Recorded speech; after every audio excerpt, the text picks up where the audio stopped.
Hello friends, welcome to our channel. Today we're going to take a look at another horrible case with you. The case of Petit family. The Petit family was viewed as a model family, meeting everyone's expectations with their stable financial situation and outstanding children. They earned admiration from the community.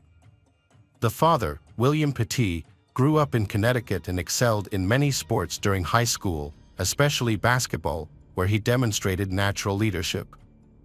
Beyond his athletic talents, he was also the top student in his class, earning a law degree from Dartmouth University.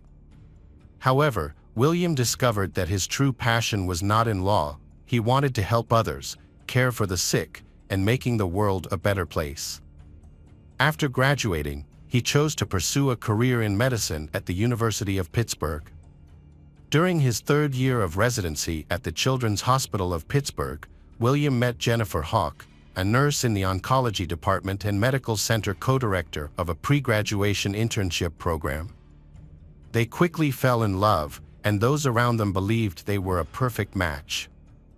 They married in 1985, and 4 years later, they welcomed their first daughter, Haley.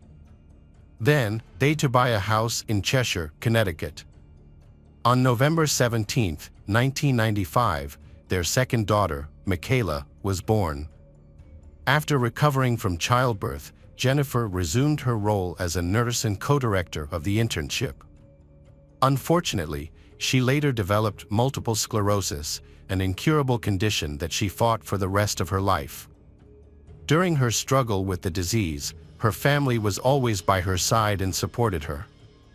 At 10 years old, their old daughter, Haley, started raising money for the National Multiple Sclerosis Society, successfully gathering big funds over the years. Michaela was also a strong student and intended to take over the fundraising when her old sister went to college. She spent the summer learning to cook and loved making meals for her family.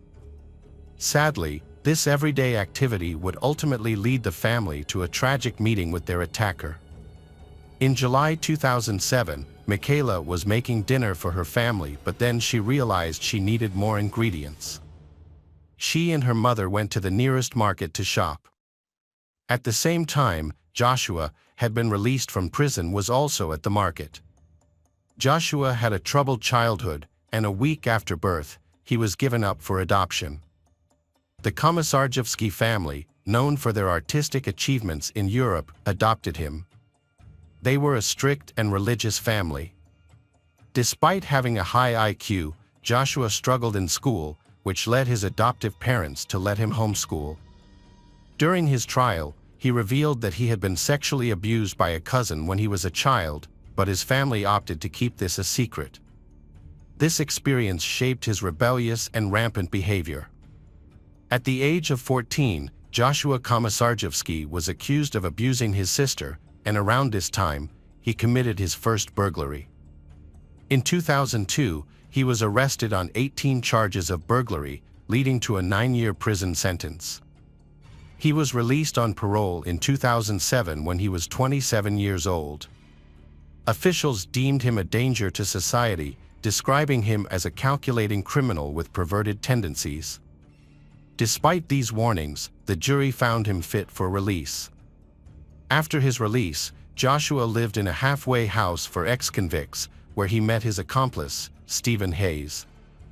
Hayes had spent much of his life in prison, beginning his incarceration at the age of 16 in 1980.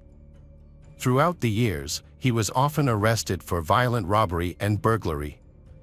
He was sentenced in 2004 and granted parole in 2006, which brought him to the same halfway house, where he met Joshua. Returning to the night of July 22, 2007, when Michaela was cooking dinner for her family when she realized she needed more ingredients. She asked her mother to take her to the nearest market. Unbeknownst to them, Joshua was watching taking note of everything, the type of car they drove, their appearances, and Michaela's blonde hair. After shopping, Michaela and Jennifer returned home, still unaware that someone was following them. Soon after, Stephen sent a text to Joshua expressing his eagerness to get started and mentioning that he needed a margarita. Stephen followed up by asking if they were still on, to which Joshua affirmed that they were.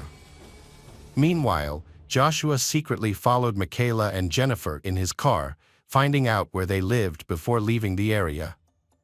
The family enjoyed what appeared to be a calm and normal dinner, unaware that it would be their last together. In the early morning, while everyone else was asleep, William was dozing in the living room. Their peace was suddenly disrupted by strange noises in the house. William suddenly felt groggy, in pain, and unable to think clearly. Two intruders, Joshua and Stephen, had come in through an unlocked door with the intention of robbing the family. They found a baseball bat and began to beat William. He heard one of the attackers say, "If he moves, shoot him." Afterward, William was bound with zip ties. Joshua and Stephen used ties to restrain William and bind him to a pole in the basement. They then went upstairs to find Haley's room, where she was sleeping. Haley and Michaela were tied by their hands and feet to their bedposts, with pillowcases over their heads.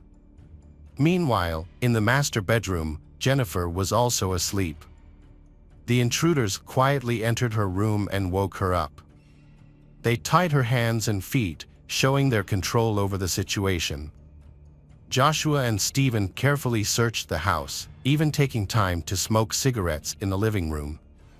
After gathering jewelry, cash, and other valuables, they prepared to leave. However, a Petit family nightmare was just beginning. After selling the stolen items at a pawn shop and realizing they hadn't made as much money as they hoped, Joshua and Stephen, driven by greed, decided to return to the house. They discovered a check register containing $40,000 and plotted to steal $155,000. Before going back, they also filled a couple of gasoline cans, as captured by surveillance cameras. Once back at the house, they threatened Jennifer, saying they would kill her entire family if she didn't help them. Fearing for family's safety, Jennifer reluctantly agreed to go with Stephen to the bank the next morning.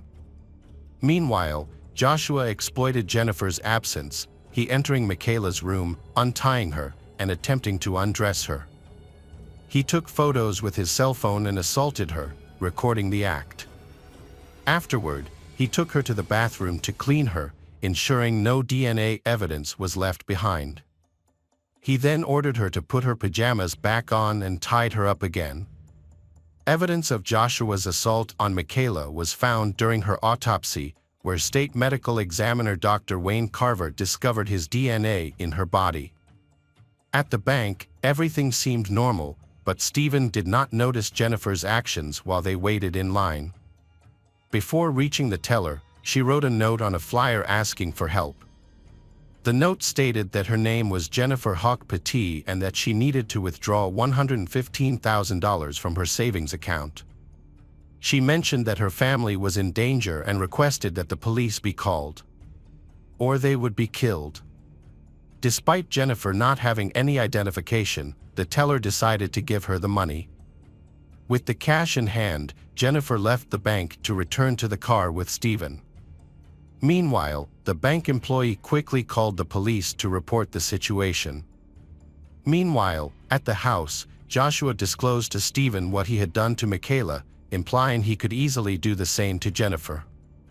Then, Stephen restrained Jennifer by pushing her to the ground and began to undress her.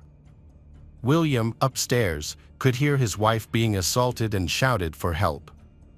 He then overheard one of the attackers say, "Don't worry, it will all be over in a couple of minutes." William managed to free himself and crawled to the basement stairs, eventually making it to the backyard. Joshua went to check on William but discovered that he had escaped. In her confession, Stephen mentioned that while Joshua was assaulting Jennifer on the living room floor, he entered and revealed that William had fled. Upon hearing this, Stephen strangled Jennifer to death while continuing his assault on her. Soon after, William began shouting for help. His neighbor, unable to recognize him because of his injuries, called 911. Realizing that the police would soon arrive, Joshua and Stephen decided to destroy any evidence. They poured gasoline on Jennifer's lifeless body and around the house, including the daughter's bedrooms. Investigators later found traces of gasoline on the beds of Haley, Michaela, and on the clothes they were wearing. Joshua and Stephen set the house on fire and tried to escape, not knowing that police had already blocked the road a few miles ahead. They crashed into a police vehicle, and within 5 minutes, they were surrounded by officers, pulled from their car, and arrested. They were quickly identified as former convicts. The fire in the house was spreading quickly. An ambulance arrived and took the seriously injured father, William, to the nearest hospital. Soon after, firefighters fought to put out the flames. When they put out the flames succeeded, they were met with a terrible scene. The first body they found was Jennifer, who was completely burnt with remnants of rope around her ankles. On the second floor, they discovered Michaela, who was tied to her bed and had been entirely trapped by the fire. Surprisingly, Haley had managed to escape her bindings and tried to flee but collapsed just a few meters away after inhaling too much smoke. William managed to free himself from his restraints, leave the house, and crawled to a neighbor's yard for help. The neighbor did not recognize him at first because of his severe injuries. Both Joshua and Stephen admitted to the murders. Detectives reported that Stephen smelled of gasoline during her interrogation. Each suspect accused the other of being the leader and planner of the home invasion. Joshua also placed blame on William for the murder. In Joshua's diary, which was later presented as evidence, he referred to William as a coward and claimed that William could have saved his family if he wanted to. Stephen's trial started on September 13, 2010, with a jury composed of 7 women and 5 men. The defense claimed that Joshua was the main leader behind the crime. Conversely, prosecutors argued that both Joshua and Stephen were equally accountable. On October 5, after approximately 5 hours of deliberation, the jury found Stephen Hayes guilty. The sentencing phase commenced on October 18, in which the jury was initially torn over whether to recommend life imprisonment or the death penalty. Stephen's defense claimed that life imprisonment without parole would be a harsher punishment. On November 8, the jury recommended a death sentence for Stephen on all 6 capital felony charges. Stephen had earlier tried to negotiate a plea deal for a life sentence, but instead, prosecutors sought the death penalty. On December 2, 2010, Stephen Hayes, the defendant, expressed his remorse for the pain he caused the Petit family. He mentioned that death would be a relief for him and hoped it would provide peace and comfort to those he had harmed. Judge John Blues sentenced him to death 6 times, along with an additional 106 years for other offenses. However, in August 2015, Stephen's death sentence was converted to life imprisonment after Connecticut abolished the death penalty. Joshua Komisarjevsky's trial began on September 19, 2011. His lawyers proposed a plea deal where he would plead guilty in exchange for a life sentence.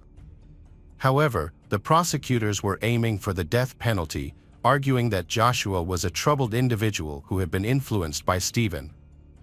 On October 13, 2011, Joshua was found guilty, and on December 9, 2011, the jury recommended the death penalty. During sentencing, he expressed his shame and regret over the crime, asserting that he never meant to kill anyone. Judge Blues scheduled Joshua's execution for July 20, 2012, acknowledging his involvement in the crime.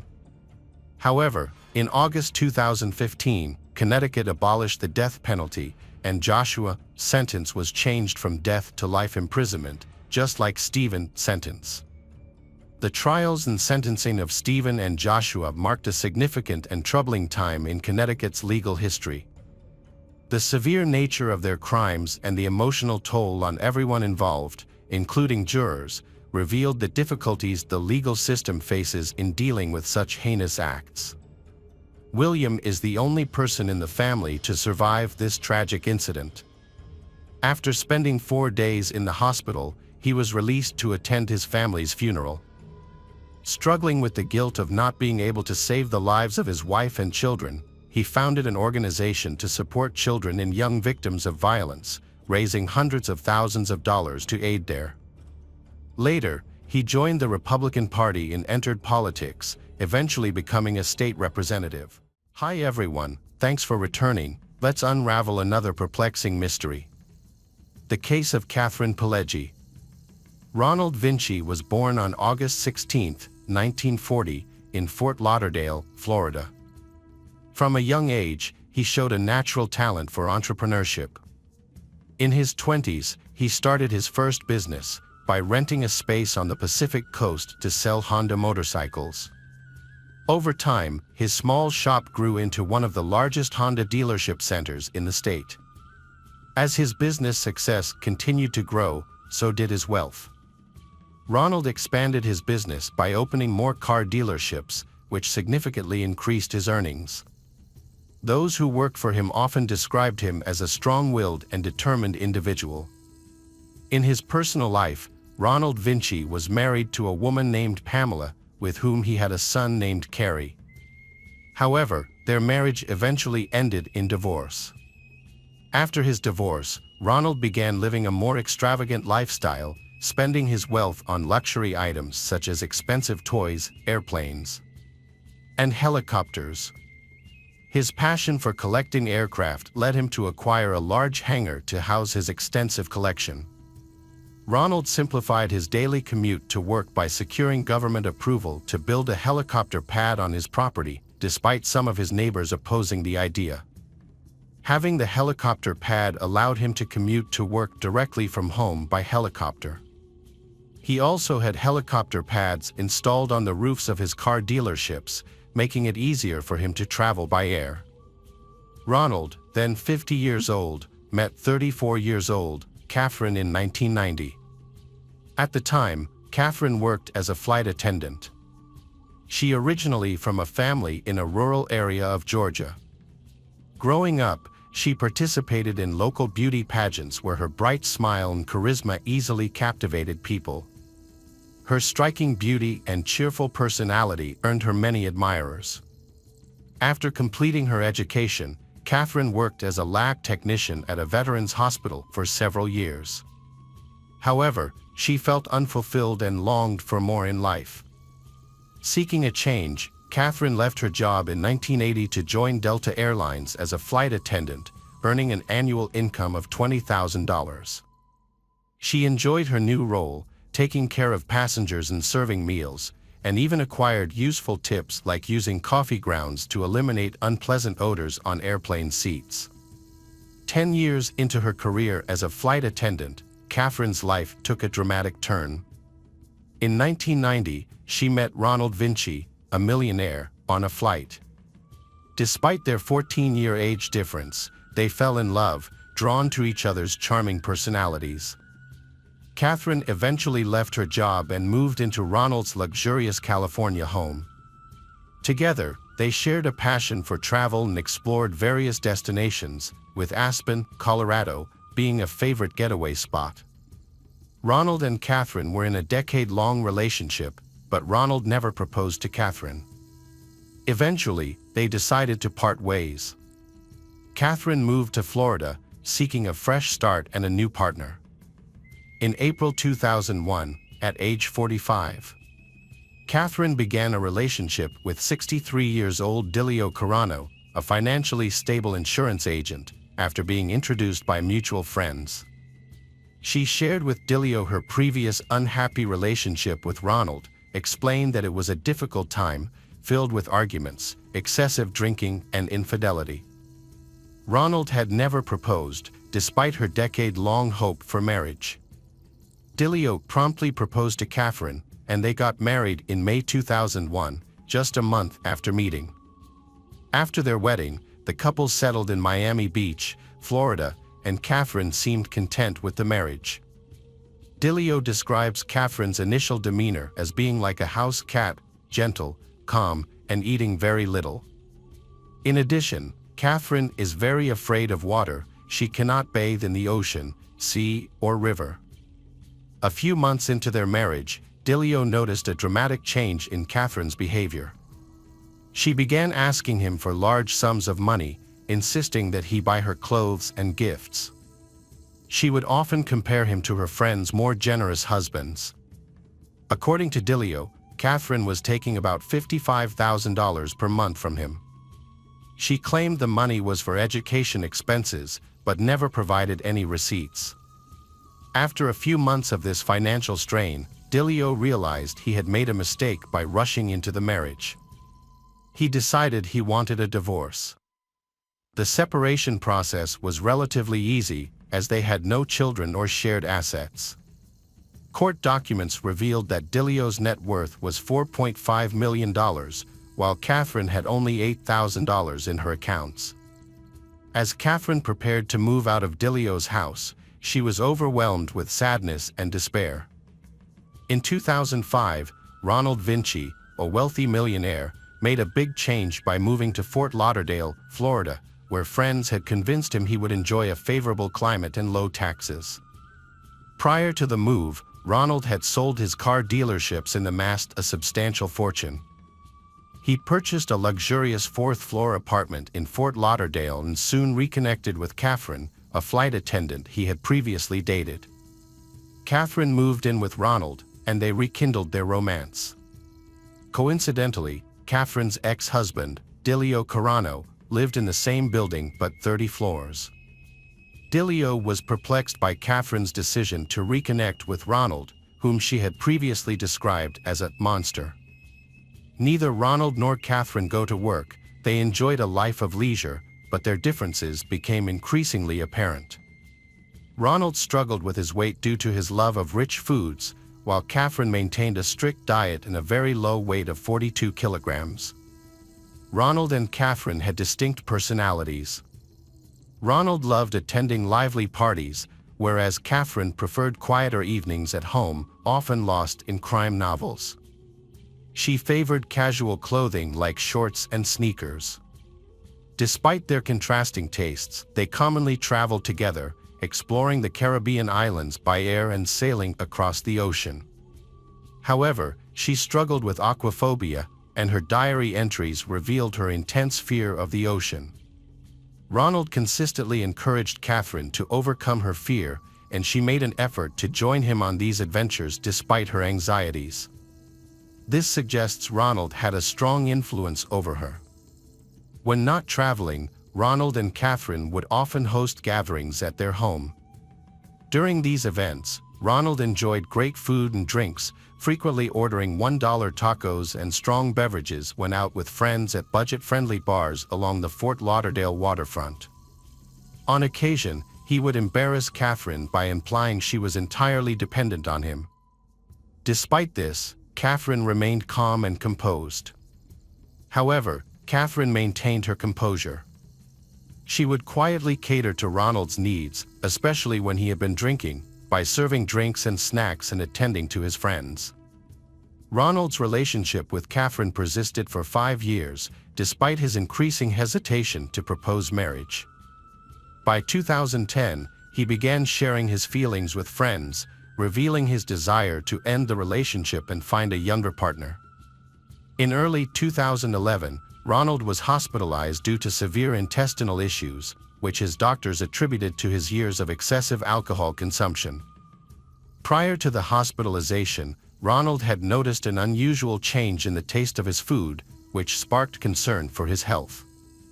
A friend joked that Catherine might have tried to poison him, but Ronald dismissed the idea without considering it seriously. Ronald's health issues mainly stemmed from his poor self-care. His frequent consumption of alcohol and pills, which he used to unwind and sleep, had severe negative effects on his body. Ronald Vinci purchased a $3 million waterfront home in Fort Lauderdale in June 2011, where he planned to spend his retirement.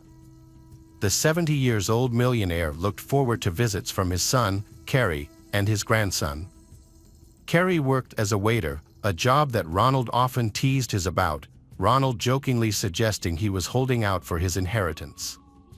Tragedy struck on the afternoon of June 28, 2011. When Ronald's gardener called 911, reporting an incident at the mansion. Upon arrival, police found Ronald's lifeless body in a guest bedroom, wrapped in plastic bags and tightly sealed with tape inside a sleeping bag.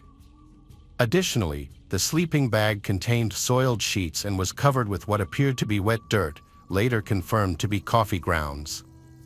A further investigation revealed a slashed mattress. The gardener told the police that Catherine had said Ronald fell down the stairs, hit his head, and died.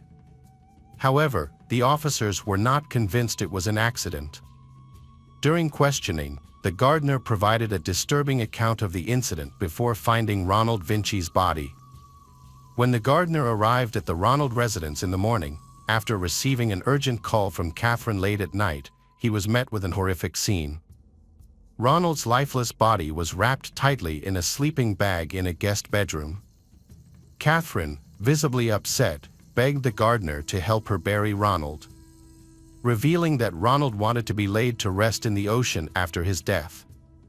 To fulfill this wish, Catherine had bought a blue container for Ronald's body, intending to take it out to sea on Ronald's yacht. Catherine had already stored the container in her garage before authorities were notified by the gardener. The medical examiner's thorough examination revealed horrific findings. 70-year-old Ronald had suffered from 9 stab wounds to his chest and neck, had injuries consistent with being hit by a hammer, and was ultimately killed by a gunshot wound to the head. Earlier, on the evening of June 27th, friends gathered at Ronald's house. Catherine prepared a meal for the guests, while Ronald served drinks. The evening seemed normal at first, but it quickly turned into a tragic one. On the evening in question, Ronald reported that his passport and one of his pistols were missing during dinner. He also complained about the food, saying it was unusually bitter. Feeling unwell, Ronald unexpectedly went to bed at 7:30 p.m., a departure from his usual late-night routine. His friends found this early bedtime suspicious and eventually left his house.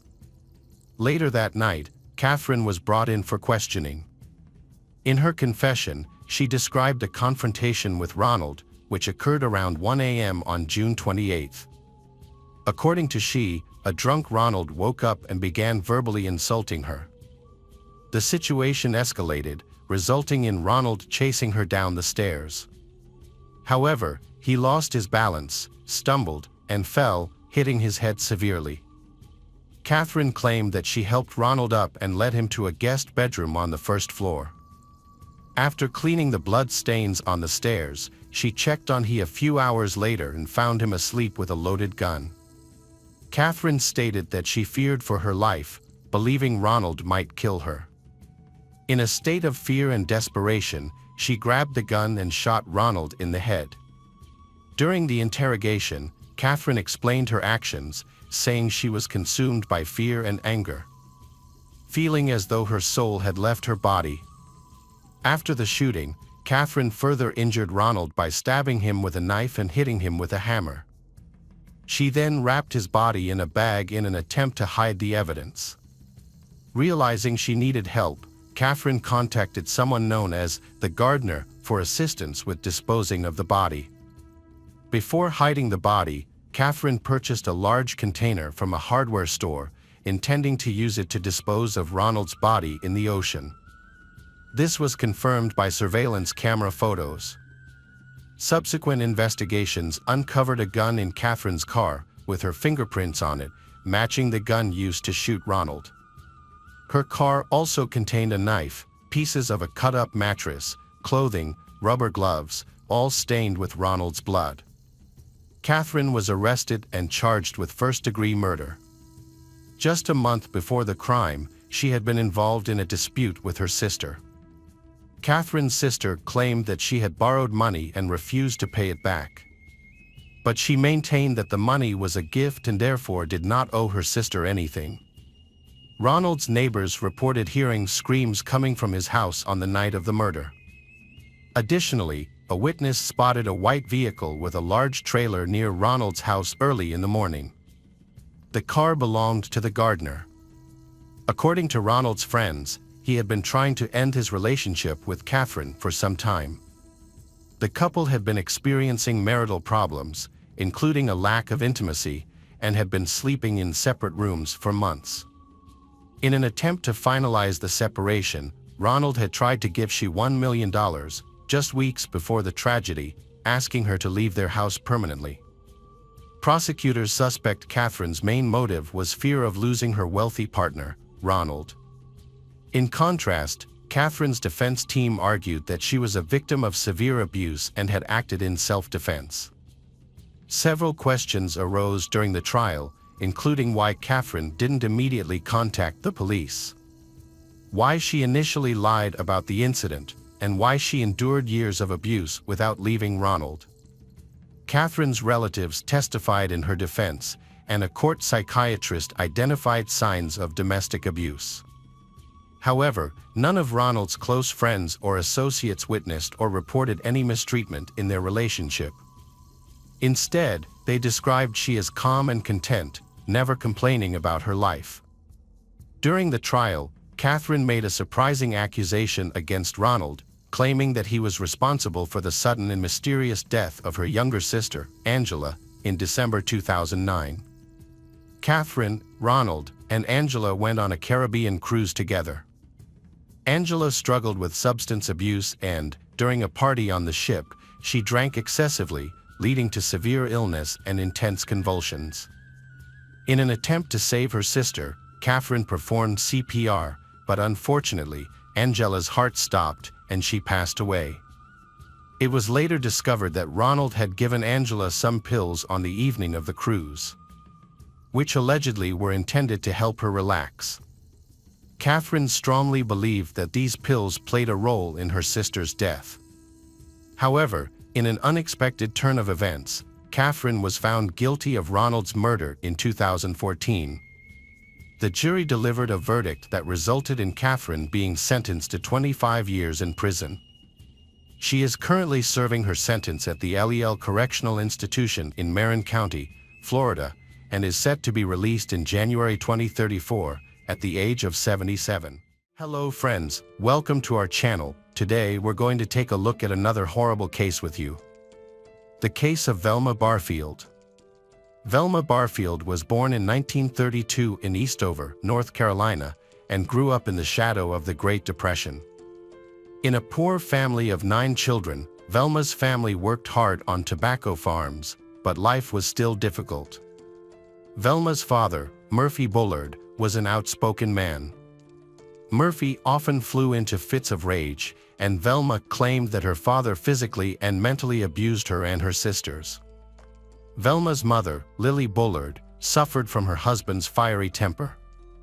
In their world, love and care were considered luxuries.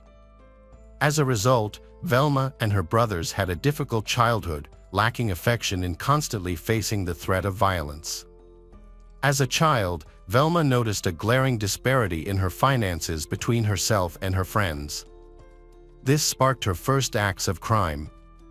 At first, Velma took small amounts of money from her father to buy small items that her classmates liked. However, her stealing gradually became fatter when she stole $80 from an elderly neighbor. When the matter was discovered, her father punished Velma very severely. After that, she gave up stealing. Raised in a Catholic family, Velma found comfort and faith in the Bible. However, as she grew up, the psychological trauma from her past shaped her into a woman with special power. During World War II, the world around her changed rapidly. The war caused her family to face many difficulties. Velma was forced to take responsibility for her life and family early. Her dreams and desires were often hidden behind her primary goal of survival. As Velma grew older, her desire for a better life grew, and she longed to escape her difficult circumstances. At the age of 17, Velma decided to drop out of school. In her search for love and work, she met Thomas Burke, and the two later married, but this marriage brought new difficulties. By the age of 19, Velma had 2 children, a son named Ron and a daughter named Kim. For more than 15 years, the family lived in Parkton, North Carolina.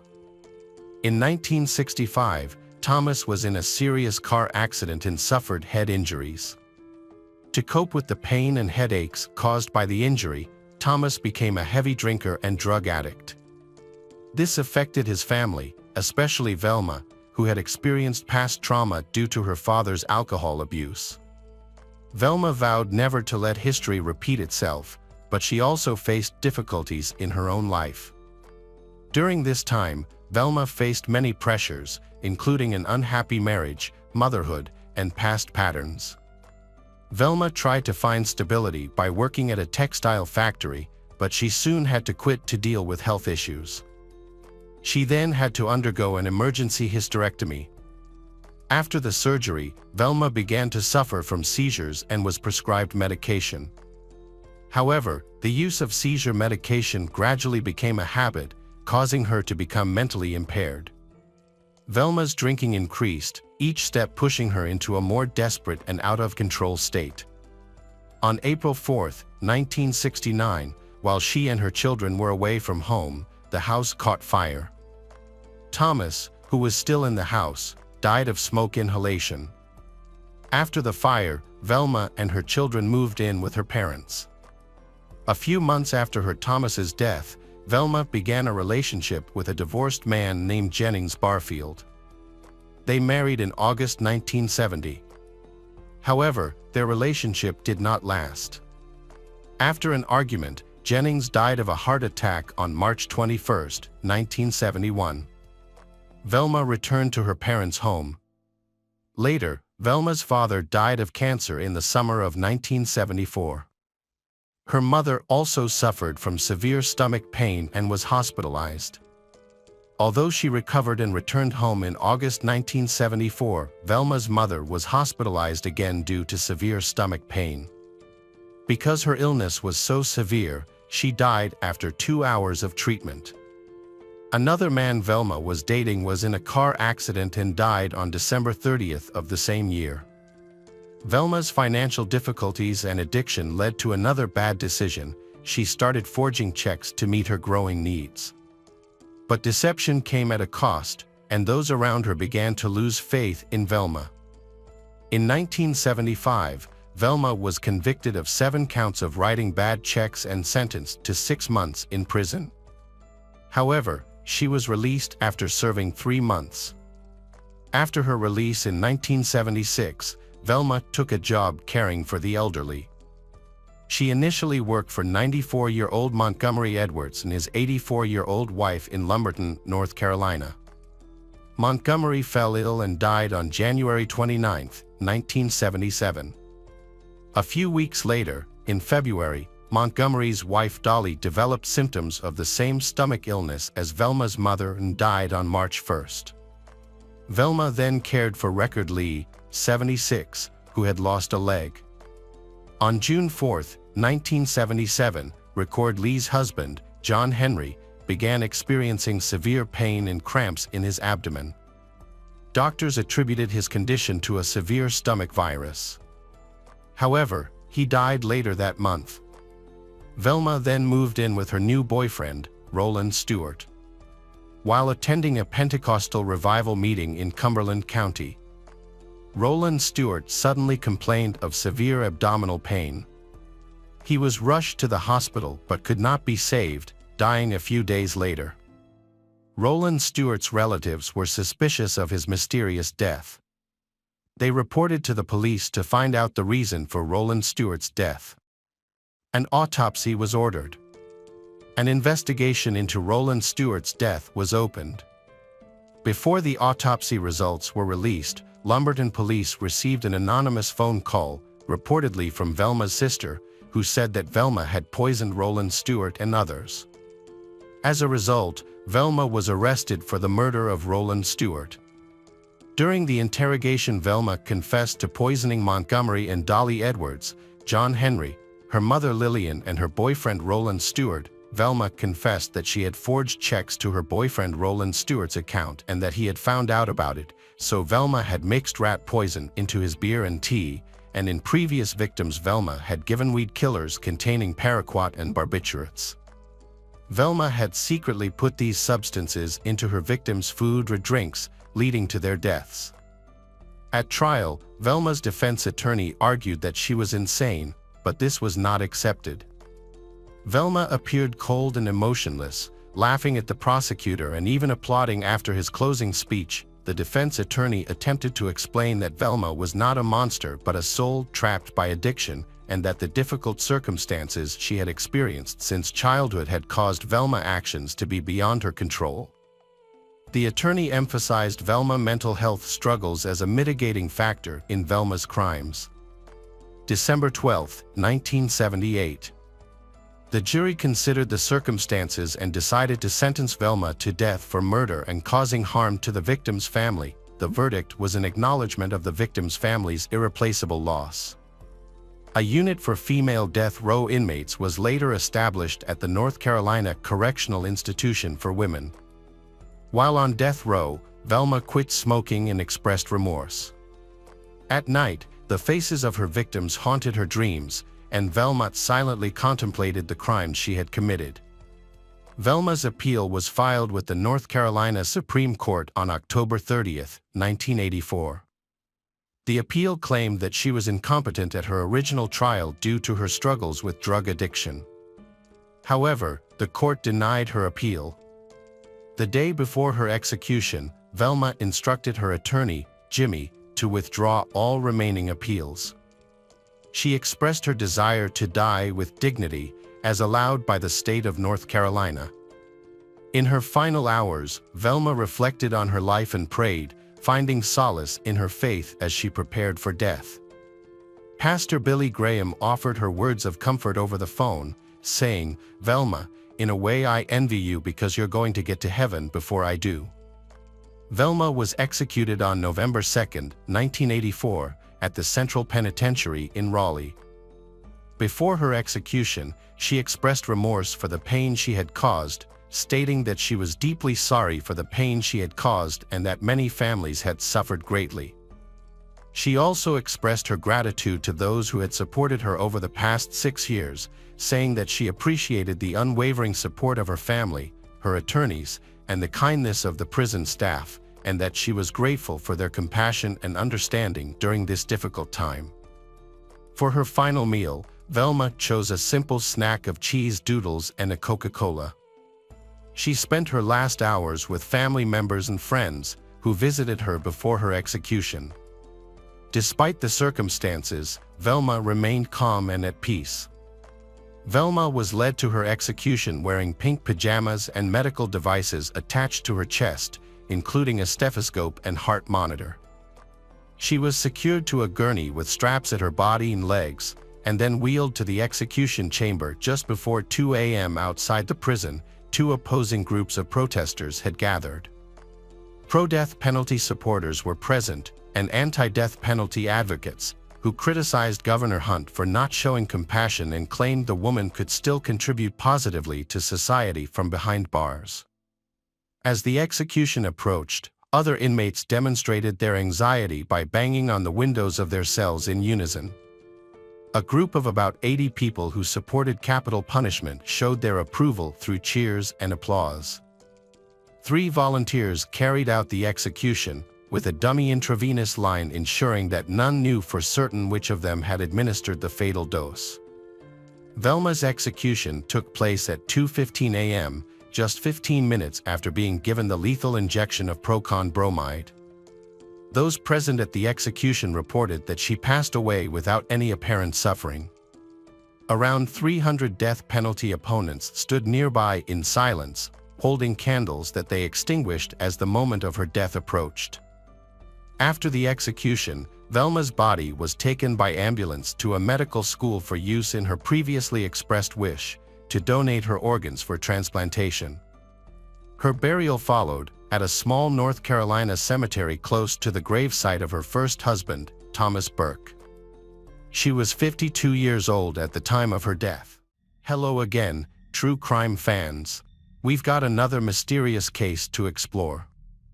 The case of Ronald Platt. July 28, 1996, began as a typical summer day in South England. Captain John Kopek and his son prepared for a fishing trip on their trawler, the Melcary. Despite an unsuccessful day, they decided to try their luck in a spot known as the Roughs. They lowered the net into the water and waited. The two men felt a tug on the net, indicating that it was a large catch. However, when they pulled the net up, they were shocked to find that it was not a fish, but instead a badly decomposed body of a man.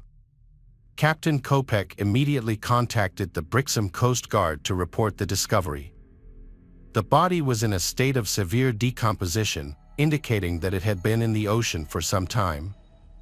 Fish had nibbled at parts of the body, but despite the decomposition, the man's clothing was intact: a long-sleeved shirt, corduroy pants, and brown shoes. And there was no identification on the body. The only identifying features found on the dead man were a smudged tattoo on his right hand and a Rolex watch on his wrist. The body was taken to the medical examiner's office in Devon for further examination. It was estimated that the man was between 40 and 50 years old. A distinctive tattoo of a cluster of stars was found on his body. His only severe injury was a head wound, which was not fatal. This, combined with other bruising, suggested that he had been dragged along the seabed before being pulled into a boat. However, his lungs were filled with water, indicating that he had ultimately drowned. Police suspected that the man might have fallen overboard during a ferry crossing. The primary method for identifying him was through dental records, as they would be on file if he was a British citizen. However, this process would take some time. It was by chance that a mortuary technician noticed the man's watch, a Rolex Oyster self-winding model that was fully waterproof. The watch required regular motion to stay active and, as an original model, its ownership could potentially be traced. Police examined the watch found on the unidentified man and discovered a crucial clue. The calendar feature showed the date July 22nd, indicating that the man had likely drowned 2 days earlier, on July 20th, 1996.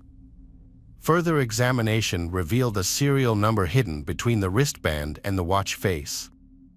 Police sent this number to Rolex to verify its authenticity and determine who owned the watch. The mystery surrounding the man, now known as Rolex Man, gained further clues a few weeks later, after a record search identified the watch's owner as Ronald Joseph Platt. Ronald Joseph Platt was a 51-year-old TV repairman born in Calgary, Canada. His family later moved to Britain, where he grew up. Ronald remained unmarried and had served in the British Army as part of his national service. Those who knew him well described Ronald as a quiet and introverted man with a deep love for his native Canada. Ronald bought a Rolex watch in Germany in 1967, which became one of his most prized possessions. Ronald was so attached to the watch that, according to his former partners, he even wore it in the shower. Detective Constable Clenahan from the Devon and Cornwall Police was assigned to the case from the start. The police investigation revealed that Ronald's last known address was in Essex, which was hundreds of miles away from where his body was found. Clenahan contacted the Essex Police Department for assistance. Inspector Peter Redmond offered to visit the address to help with the investigation. When he visited the house, Peter found it vacant. Peter then contacted the owner and was told that the owner had moved out some time ago. However, Peter was provided with a letter of introduction that could assist in the investigation. The letter provided the address and contact details of a man named David Davis. Detective Peter called the number and got in touch with Davis. Before delivering the news, Peter asked Davis about his relationship with Ronald. Peter then informed Davis that a body had been found in Devon that was likely to be his friend. Davis agreed to meet with the police in Essex to discuss the matter further. When they met, Peter found Davis to be friendly and confident, but surprisingly calm, and asked very few questions about Ronald's death. Davis and Ronald had been friends for several years. Davis hadn't seen Ronald in over 3 months, and the last time they met, Davis had given him a loan to start an electrical business in France. Since then, Davis had assumed Ronald was living in France. During their conversation, Peter discovered that the symbol tattooed on Ronald's hand was a maple leaf, the national symbol of Canada. After providing all the necessary information, Davis left the station, assuring Detective Peter that he would send a photo of Ronald. The Essex police were then able to conclude their investigation, forming the theory that Ronald had fallen overboard and drowned in the channel. This theory aligned with Davis's account of the events, suggesting it was simply an unfortunate accident. With the Essex case over, Clenaghan had a problem on his end. He tried to contact Davis several times but was unsuccessful. Clenaghan then asked his colleague, Detective Peter of Essex, to help him contact Davis. Peter agreed and visited Davis at his home in Wooden Walter, a rural area of Essex with only 4 houses. They continued to describe Ronald to Peter, and he suddenly realized that the man they were describing was none other than the recently deceased Ronald Platt. This sudden revelation aroused Peter's suspicions, and he quickly contacted Clenaghan in Devon to share this surprising discovery. Police from both counties began to suspect that there was more to the case than initially appeared. Peter turned his attention to gathering information about the man impersonating his deceased friend. Peter visited an elderly couple, Frank and Aubrey, who shared with him the story of Ronald Platt, a young man with a wife and 2 young children. The couple mentioned that Ronald and his family frequently vacationed in Devon, where they owned a yacht, although they could not remember the name of the yacht. In Devon, Clenaghan reviewed the evidence and began reinterrogating old witnesses. His first was John Coppock, who revealed that when Ronald's body was found, a 10-pound anchor had also been pulled up in the net. John Coppock had given the anchor to a friend, who then passed it on to his mother to sell. Fortunately, the anchor had not yet been sold, allowing the police to retrieve it as evidence. Clenaghan's next step was to interview people who knew Ronald. He contacted Ronald's brother, Brian. Brian mentioned Elaine Boyes, Ronald's old friend of 13 years.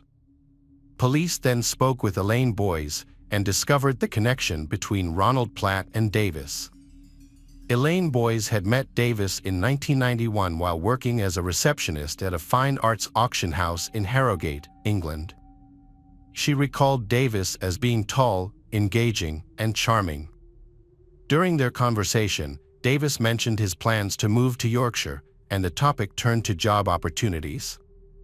Davis offered Elaine Boyes a job at his company, but she declined, explaining that she and Ronald were planning to move to Canada soon.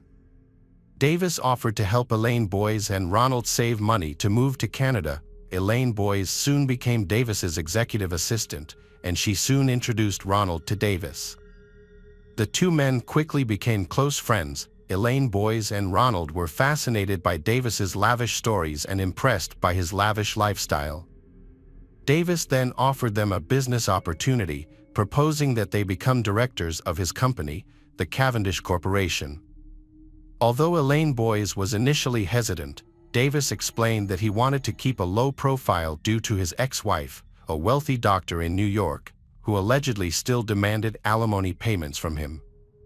By this point, Elaine Boyes and Ronald had developed a trust in Davis and believed that he was genuinely trying to protect her from his ex-wife.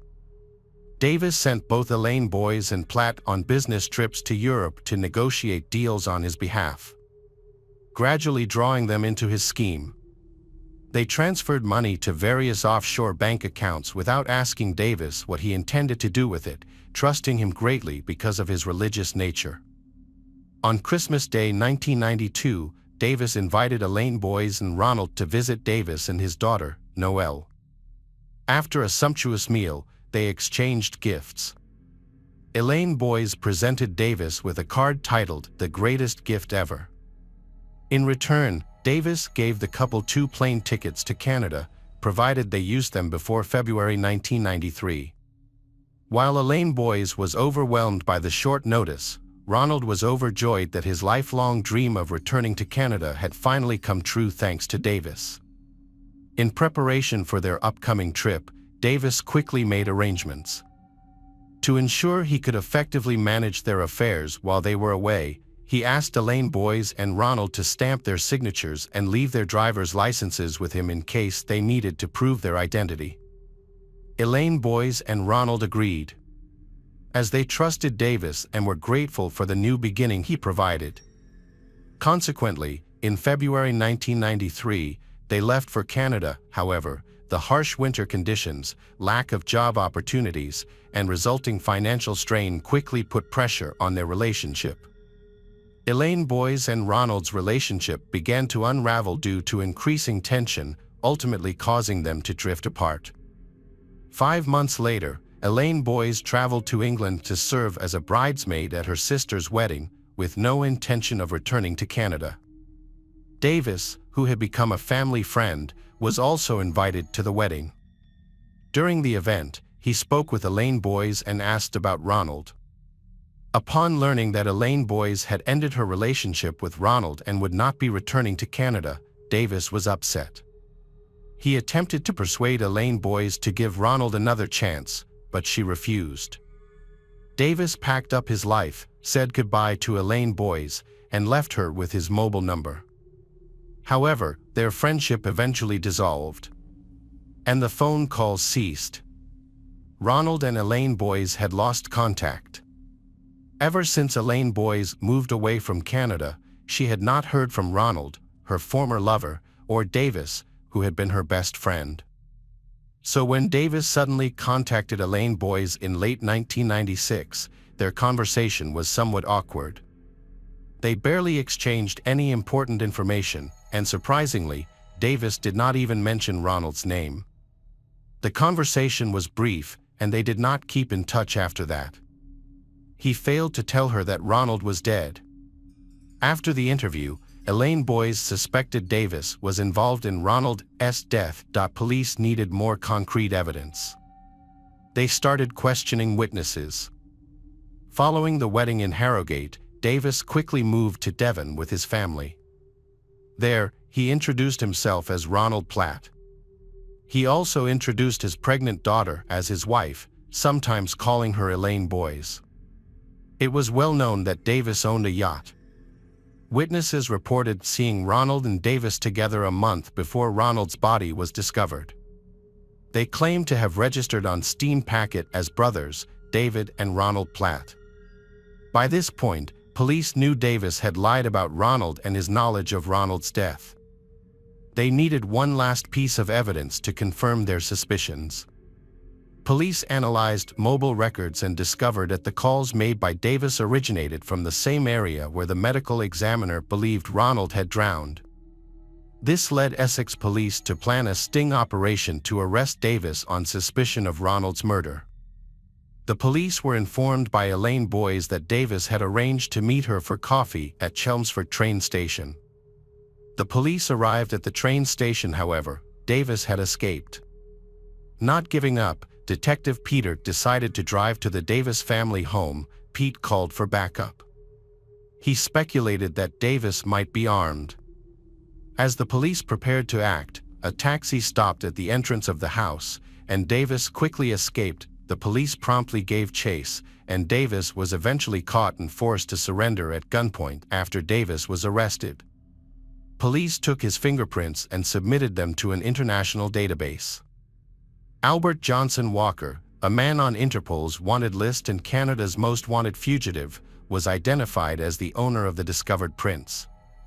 Albert Johnson's life story began in Canada. Born on August 9, 1945, in Hamilton, Ontario, Albert Johnson had big ambitions despite dropping out of high school. He had a charismatic presence.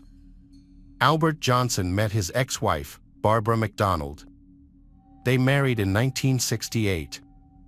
The couple started a family early and had 7 children, 3 girls and 4 boys.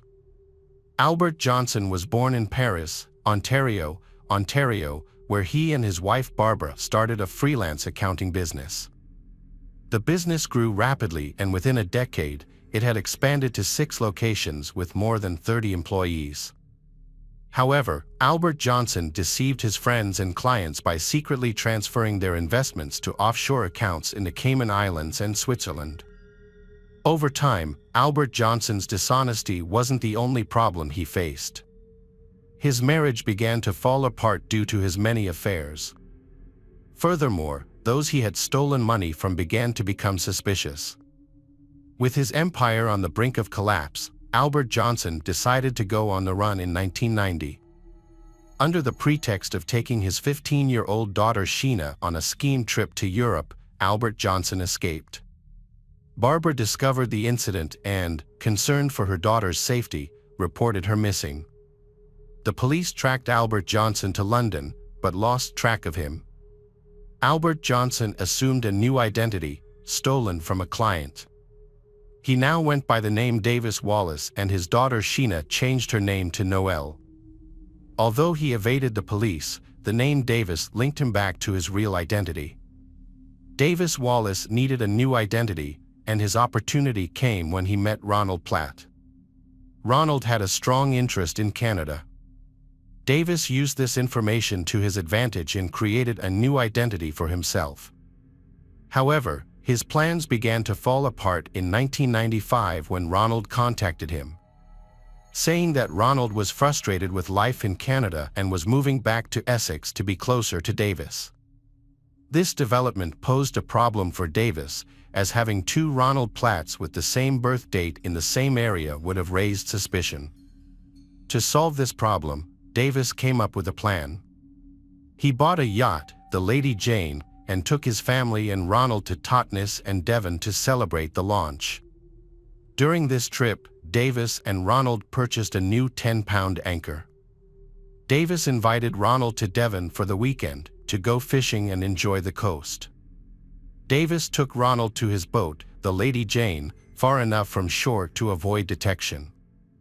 Once alone, Davis hit Ronald over the head with the anchor, knocking him unconscious. Davis then searched Ronald's pockets for identification and retrieved it. Davis tied the anchor to Ronald's waist to weigh him down and threw him into the water, intending to make it look like an accident. However, Davis made the mistake of leaving Ronald's Rolex watch on his wrist, which was later used to foil the carefully planned crime and bring Davis to justice. Davis's trial began in 1998. During the trial, some key evidence was presented to the court. The anchor found in the net along with Ronald Platt's body. Forensic experts analyzed the wound on Ronald's head and determined that it matched the shape of the anchor. Further investigation found traces of zinc on Ronald's belt, which matched the zinc found on the anchor. It was discovered that the anchor had been attached to Ronald's belt to drown him in the sea. A search of the yacht, Lady Jane, also uncovered significant evidence. Hairs matching Ronald's were found on a cushion, and his fingerprint was discovered on the bag that had been used to carry the anchor back to the yacht. Additionally, blood was found near the rails, providing further evidence to the case. Davis's hoarding habits cost him, as documents were seized and used to prove his sham business ventures and his trail of deception.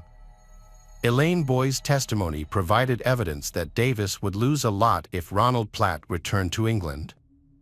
And his daughter Sheena testified that Davis had been out on a yacht and looked disheveled and agitated when he returned later that day of the murder. Sheena also spoke candidly about life with Davis and how she was constantly harassed by her father and feared for her own safety. Supreme Court Justice Neil Butterfield said Davis was an extremely intelligent and ruthless individual who posed a threat to others.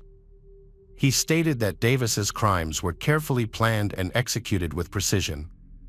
As a result, Davis was sentenced to 15 years to life in prison.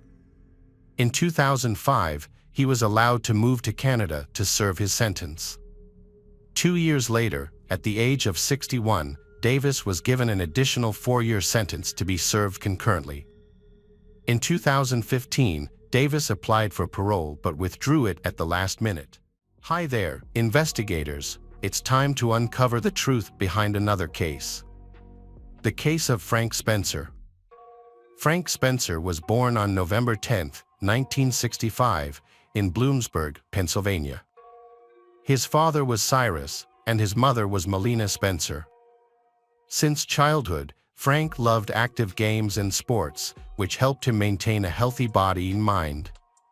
When he was in high school, he demonstrated his special ability on the wrestling team and was recognized as an excellent member. Frank had a strong ambition in business and wanted to continue the family business.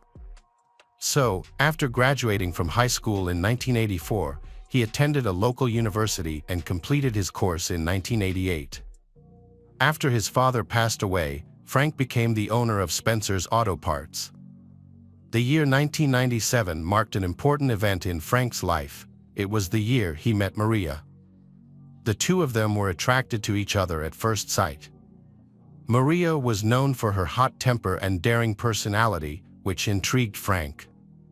Frank's friend Paul remembered that Frank had always liked strong and wild people. And he was a bit like that too. When Frank and Maria met, they had a great start. However, not everyone was happy with the relationship. Maria's parents, in particular, had mixed opinions about Frank. They believed that Frank was not the right man for their daughter. Furthermore, there were rumors that Frank's father had been involved in a gang and was even a hired criminal. Maria's father did not have a good impression of Frank. He even tried to prevent their marriage for a while. Frank's family was also not happy with Frank's choice.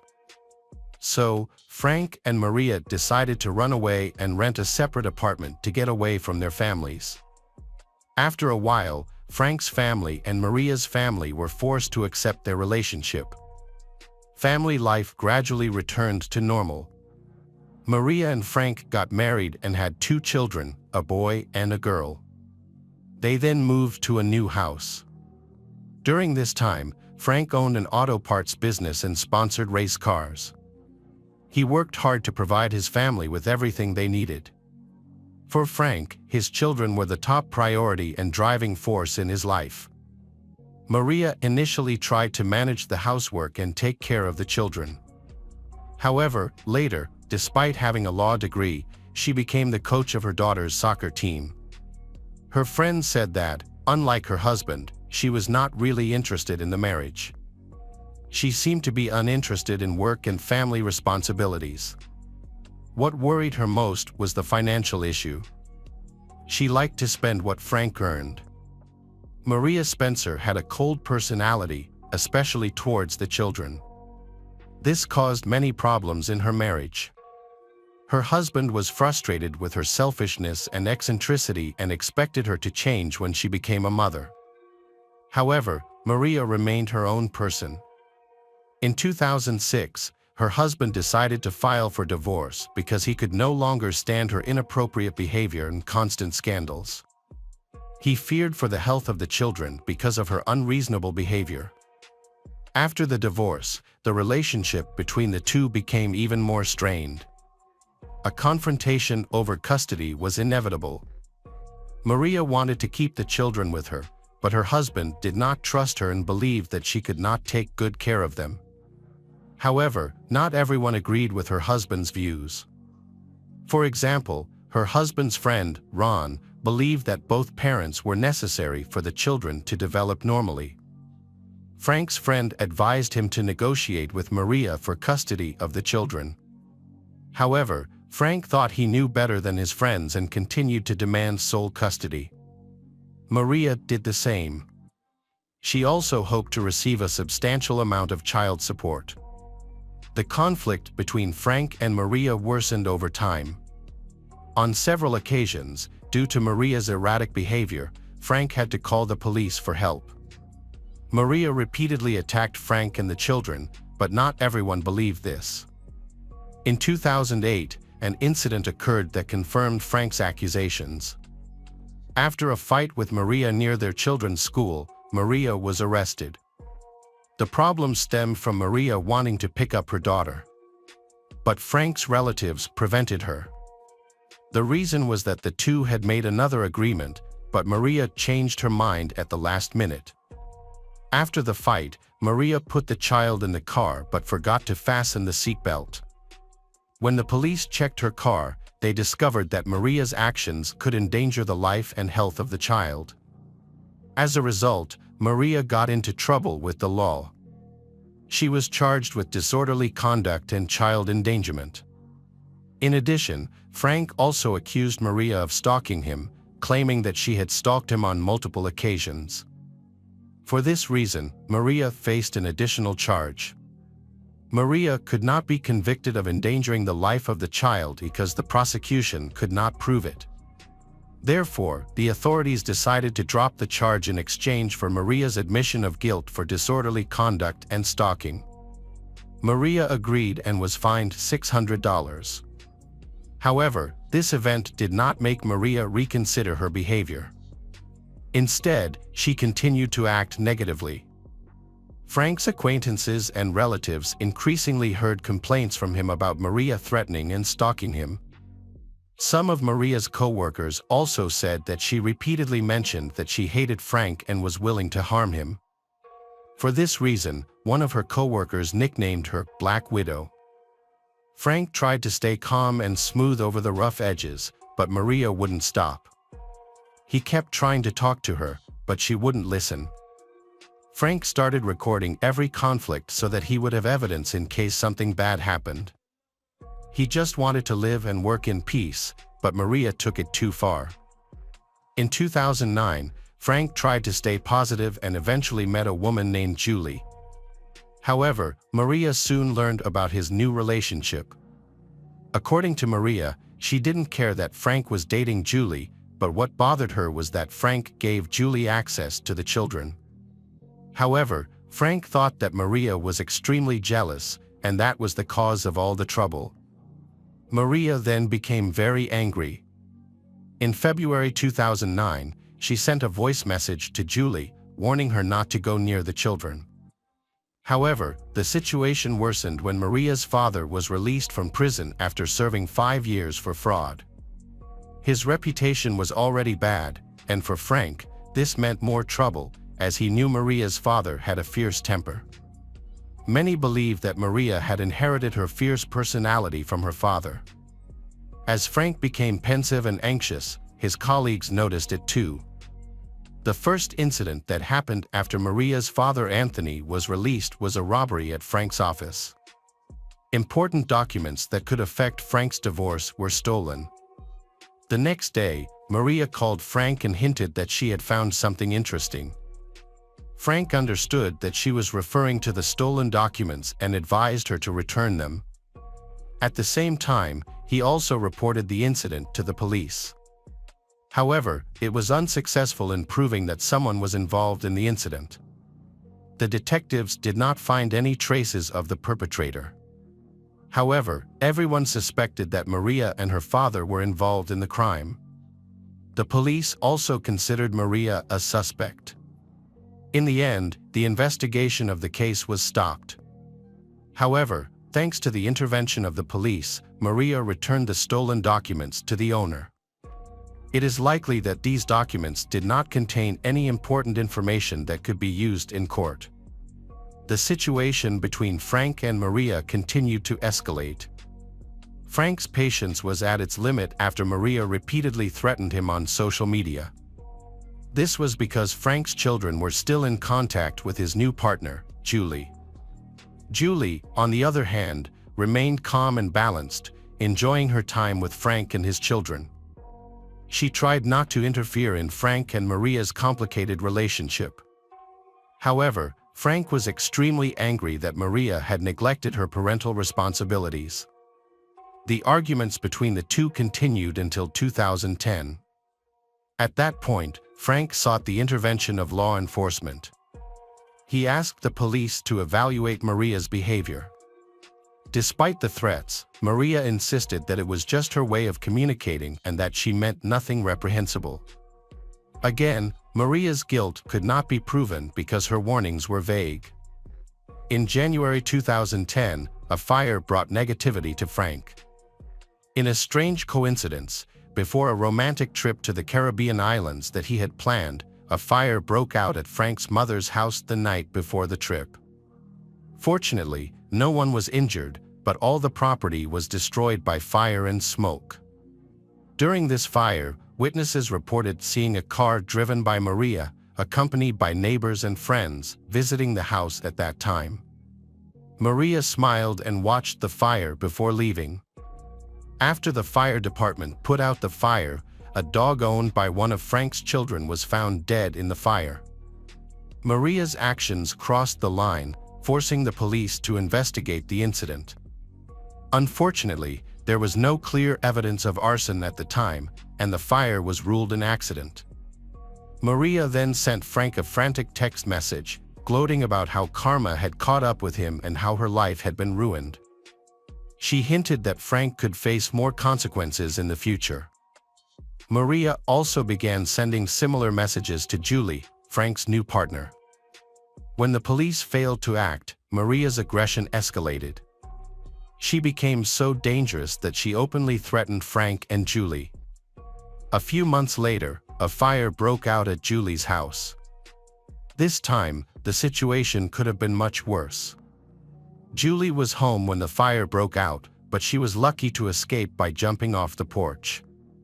Although she was uninjured, her house was severely damaged and uninhabitable. As a result, Frank invited Julie to move in with him.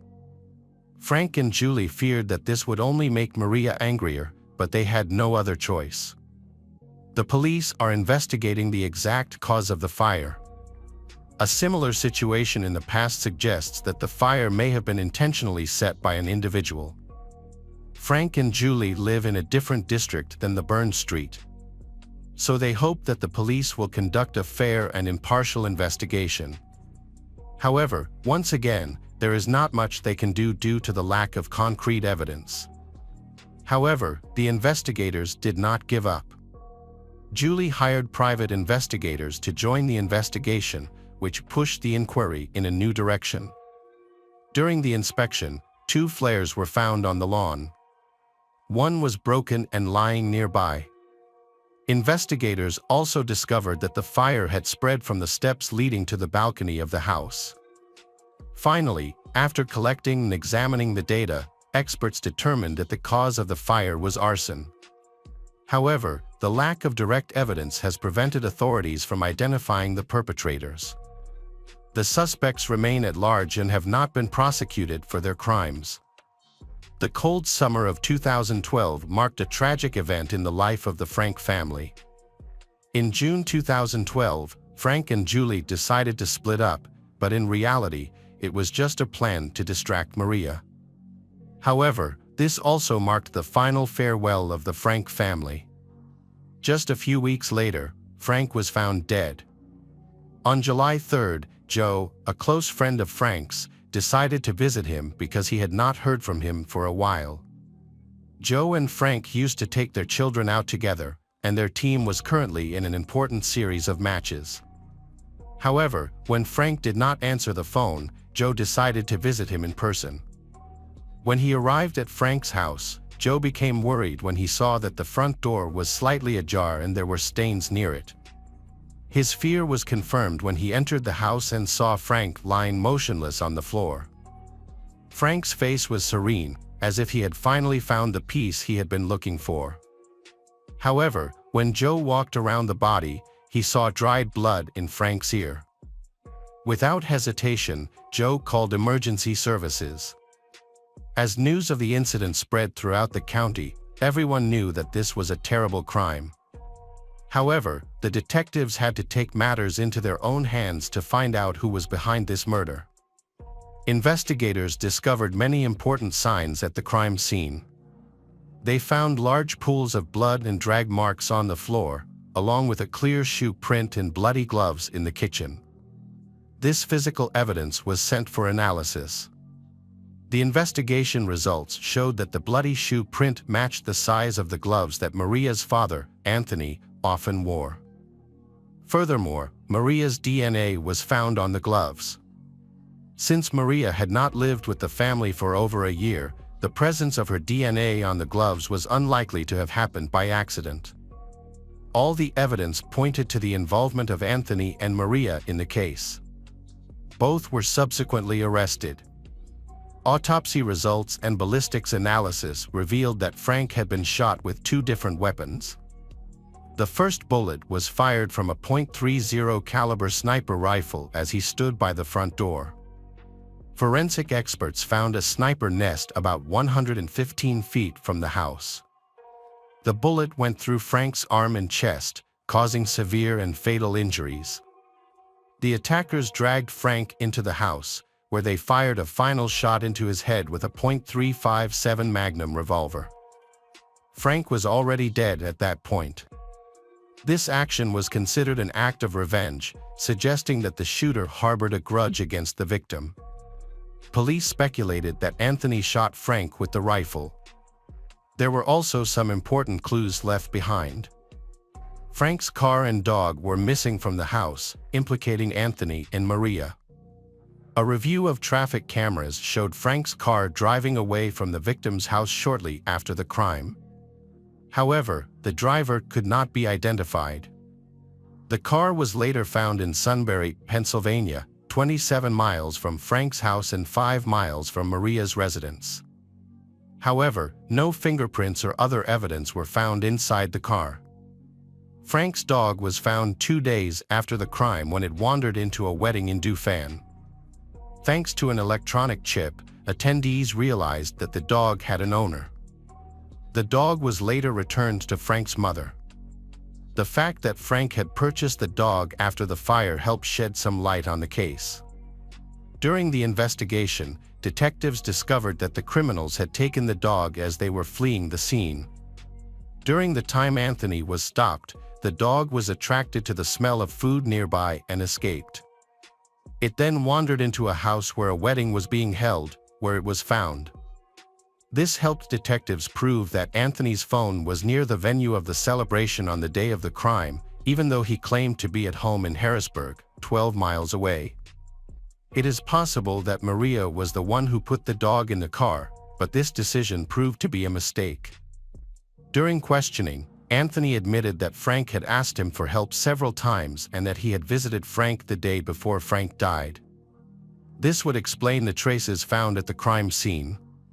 However, Anthony could not explain the presence of the pool of blood. His testimony sounded disingenuous. Anthony also confessed that Frank had given him the car to use that same day, apparently to justify his fingerprints at the victim's house. This would indicate that he had been at the crime scene the day before. Searches were conducted at Anthony and Maria's homes to find the murder weapon, but Anthony was a seasoned criminal and knew how to handle weapons. Therefore, neither the rifle nor the pistol was found. Maria also refused to admit her guilt. She assumed that the glove had been accidentally sent to her ex-husband's house, possibly because the children had moved it one day. Eventually, Anthony and Maria were released to go home. However, detectives continued to investigate and collect the evidence needed to solve the case. Meanwhile, Frank's friend Derek Reed tried to talk to Maria at a school football game.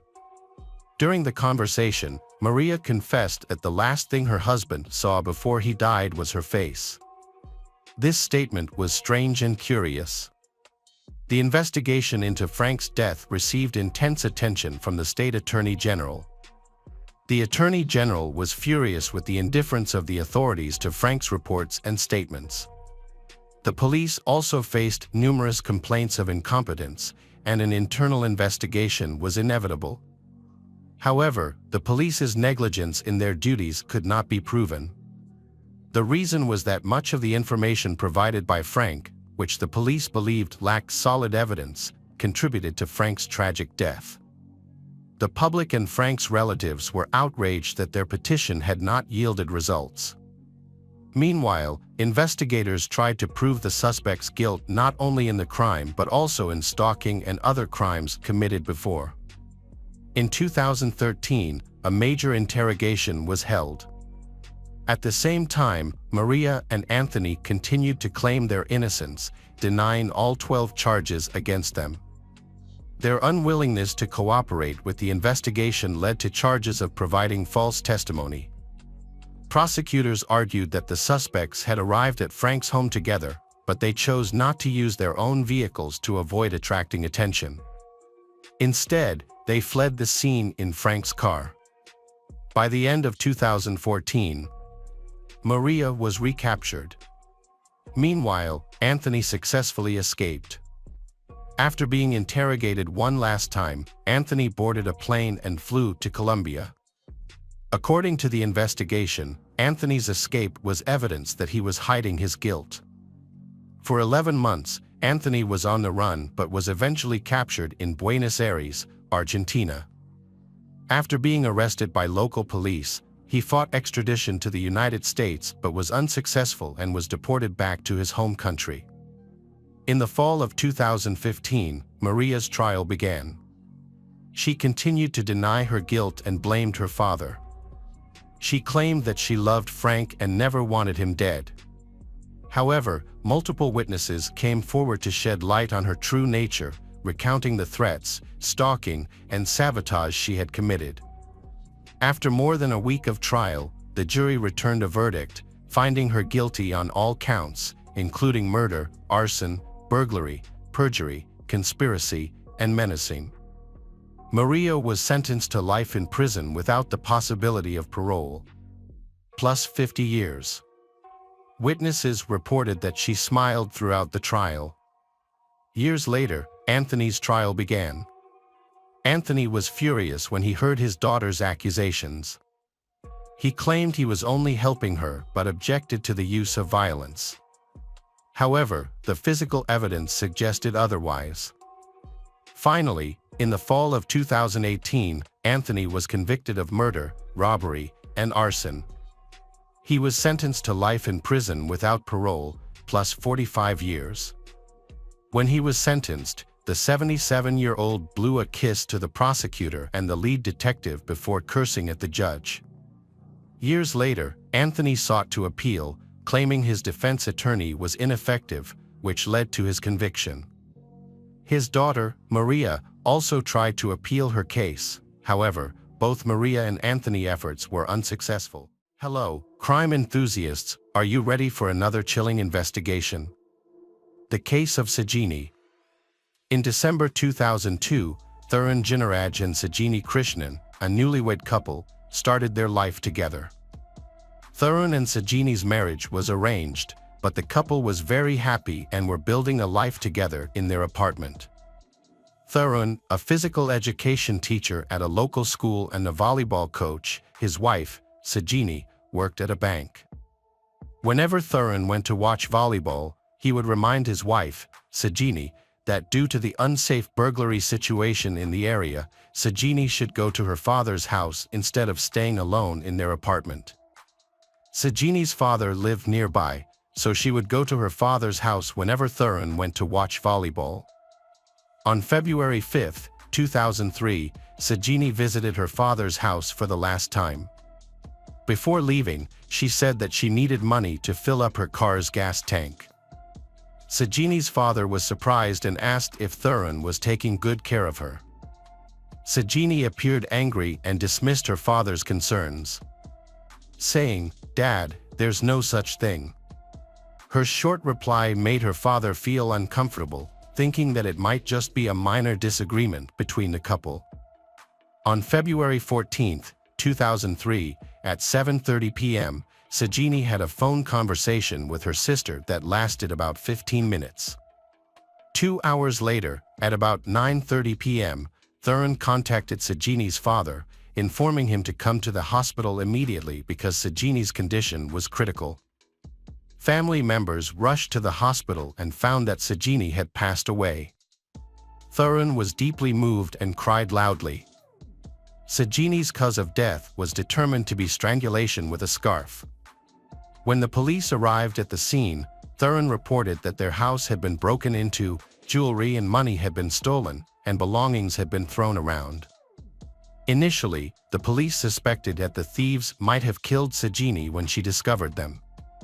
Tharun's emotional state was so shocked that he couldn't stop crying. His pain was too great, and as a result, his condition worsened. He was so distraught that he couldn't even attend Sinini's funeral. Due to his deteriorating condition, Tharun was hospitalized, where his family provided him with emotional support. Meanwhile, the police were working to identify potential suspects by compiling a list of known thieves in the area. On February 16, 2003, 2 days after Sinini's death, Thurin's brother contacted the police, informing them that Thurin had escaped from the hospital. The police were shocked to find that Thurin had escaped from the hospital.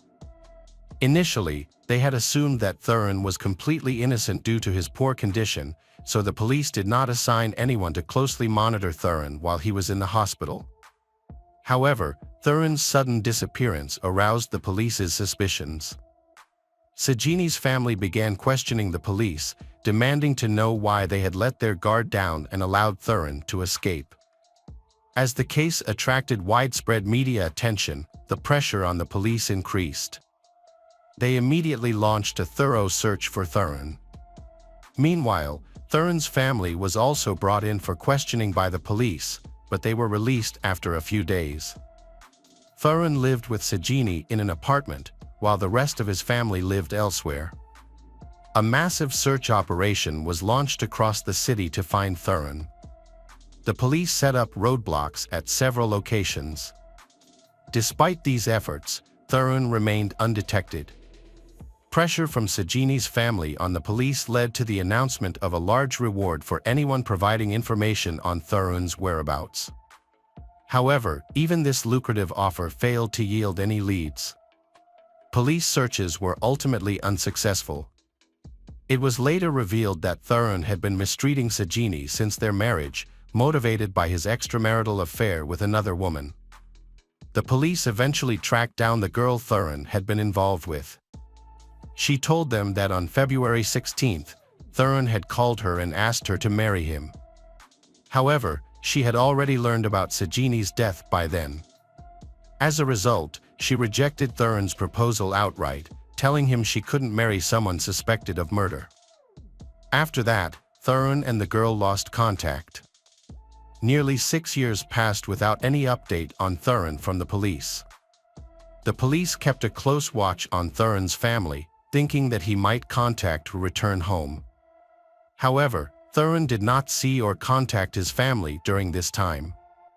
The police discovered that exactly 6 years after the incident, Thurin had visited his parents in another state, but only briefly, as his father had passed away just a day later.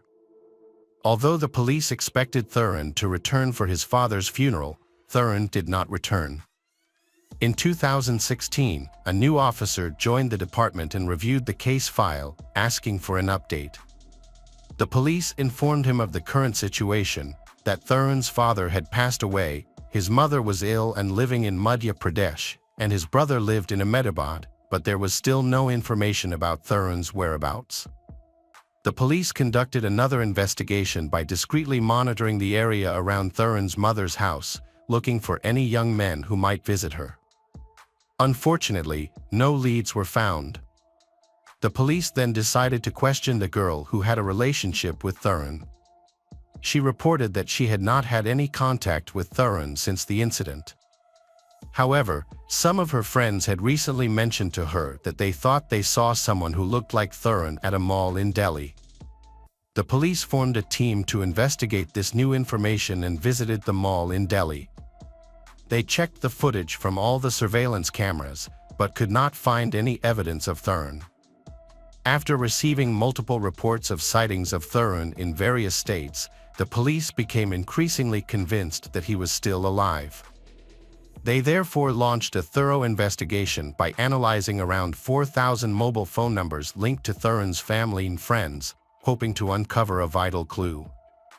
Although their search did not yield any significant breakthroughs, the police were determined to find Thurin. They kept a close watch on his mother's phone, scrutinizing her calls to identify her contacts. Thurin's mother received a call on her mobile phone from a landline number in Bengaluru, also known as the Silicon Valley of India. The call originated from the customer care service of a Bengaluru-based Oracle company. This made the police wonder about the connection between Thurin's mother and the Oracle company. The police suspected that Thurin, whom they were looking for, might be working at the Oracle office in Bengaluru. A police team traveled from Ahmedabad to Bengaluru to investigate further. On October 22, 2018, police visited the Oracle office and met the HR department, but police did not disclose the real purpose of their visit. Instead, they informed the HR department that police needed a list of all employees for law and order purposes. The HR department cooperated and provided the police with a complete list of all Oracle employees. In order to avoid being detected by Thuran, the police had to be extremely careful in their approach, as they knew that Thuran would likely escape if he realized that the police were following him. The problem was, Thuran's name was not on the list that Oracle had provided to the police. This made them worry that their efforts might be in vain. However, one name on the list stood out: Parvin Batelli. When the police recalled that Thuran's mother often spoke to Parvin and his wife, Nisha, this connection piqued the police's interest, and they decided to gather more information about Parvin and Nisha in the hope of finding clues about Thuran. The police found it suspicious that Parvin and Nisha were not active on social media, as this is a rare phenomenon in today's digital age, when most people actively share their lives on social media. The police learned that Thuran's mother frequently talked to Parvin Batelli. In addition, Parvin and Nisha had 2 children. The police began to suspect that Parvin Batelli could be Thuran. Therefore, the police began to collect evidence against him. One feature of Thuran's finger during his time as a volleyball coach was a broken and slightly bent finger on his ring hand. On October 23, 2 policemen went to Oracle's customer service office in Bangalore to meet Parvin. When one of the policemen shook hands with Parvin, the policeman immediately recognized Thuran because of the familiar broken finger. The policeman said, "Thuran, your game is over." Upon hearing Thuran's name, Parvin's condition worsened. Thuran's mistake began when his cell phone stopped working, leaving him worried about his mother. Thuran used his office landline instead of a number he could safely use to contact his mother. This last mistake led to his arrest. If he had not used his office landline, the police likely would not have found him. Thuran was taken to Ahmedabad by the police, where he confessed to the crime, admitting to killing his wife Sinini Krishnan. Thuran shared the entire story with the police. After the murder, Thuran proposed to a friend, but was rejected. He then moved to Pune, took up a small job, and met Nisha. Thuran tricked Nisha into believing that he was an orphan with no family, after which the two got married. The couple moved to Bangalore in 2009, where Thuran began working for Oracle.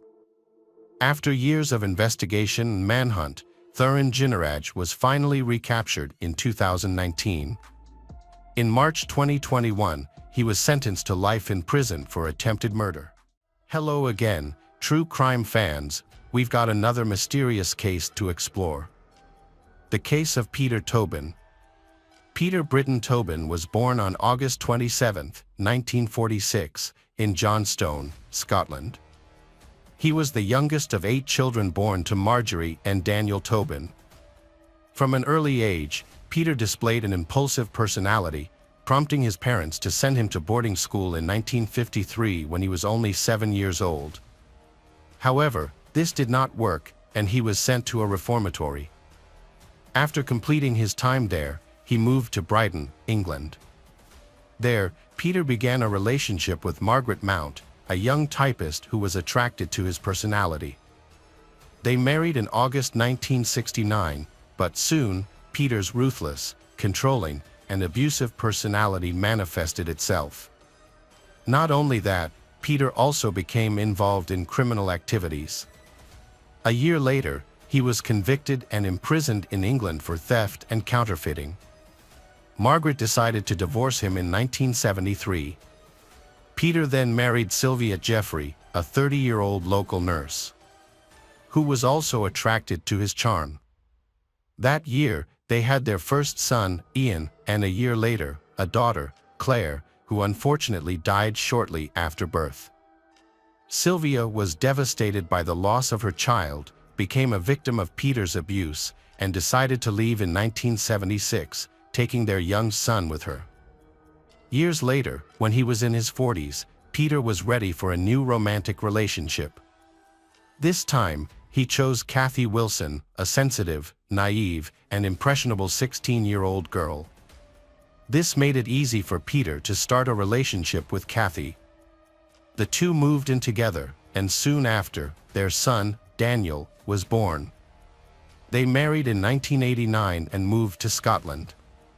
This was a difficult time for Kathy. Her husband was controlling, preventing her from going out and becoming increasingly violent. Eventually, Kathy bravely decided to run away with her son in the late 1990s. Kathy's departure brought out the worst in Peter. After Kathy left, Peter met a gentle girl named Vicky Hamilton. Vicky was born in Scotland in 1976 and was the second child of Michael and Janet Hamilton. She had 3 siblings, Sharon, Lee, and Lindsay. However, arguments arose between Peter and Vicky and they quickly divorced. Vicky, Lee, and Lindsay lived with their mother and moved to South London. Sharon still lives in Bath, but this did not prevent Vicky and Sharon from maintaining the same close relationship as before.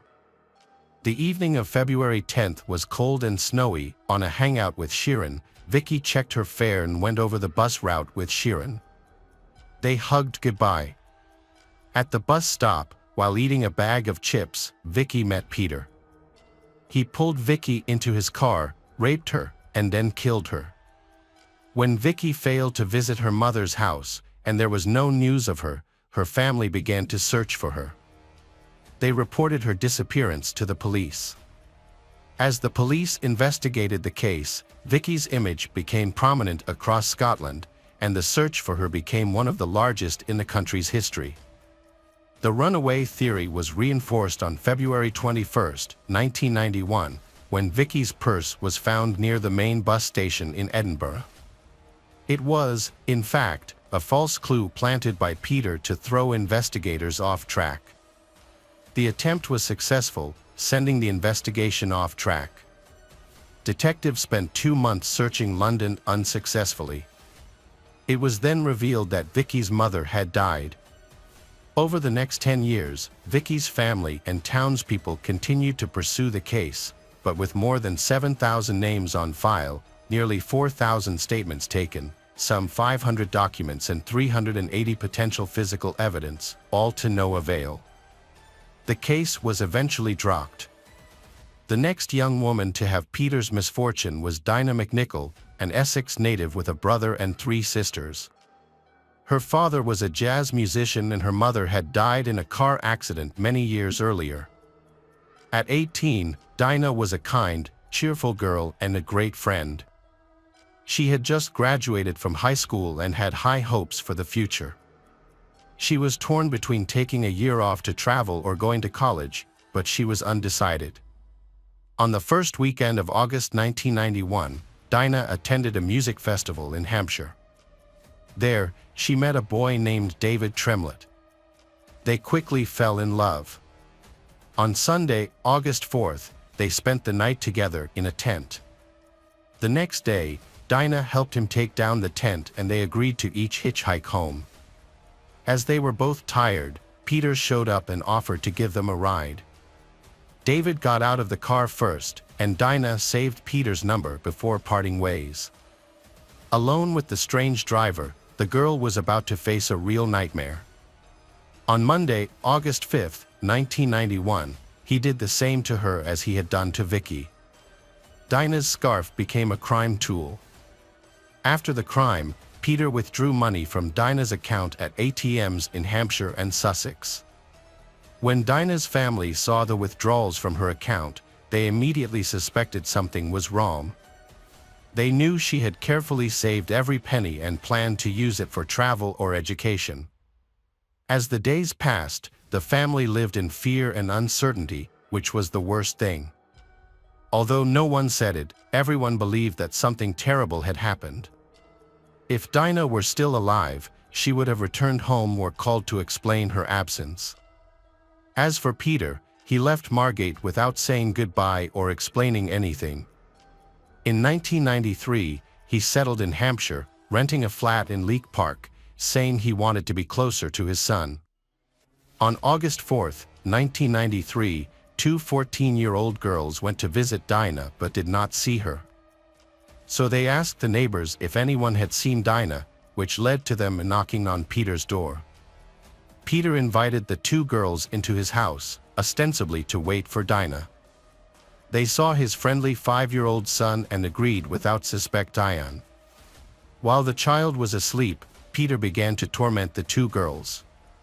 He threatened them with a knife and forced them to drink alcohol, then beat and raped them. One of the girls was seriously injured. Fortunately, the child woke up in time and saved them from the same terrible fate as the two previous victims. Peter wanted to hide the truth from his son, so he decided to leave the apartment with the child. Before leaving at around 2 a.m., he turned on the gas stove to complete his monstrous plan. However, the two girls were lucky to wake up and escape.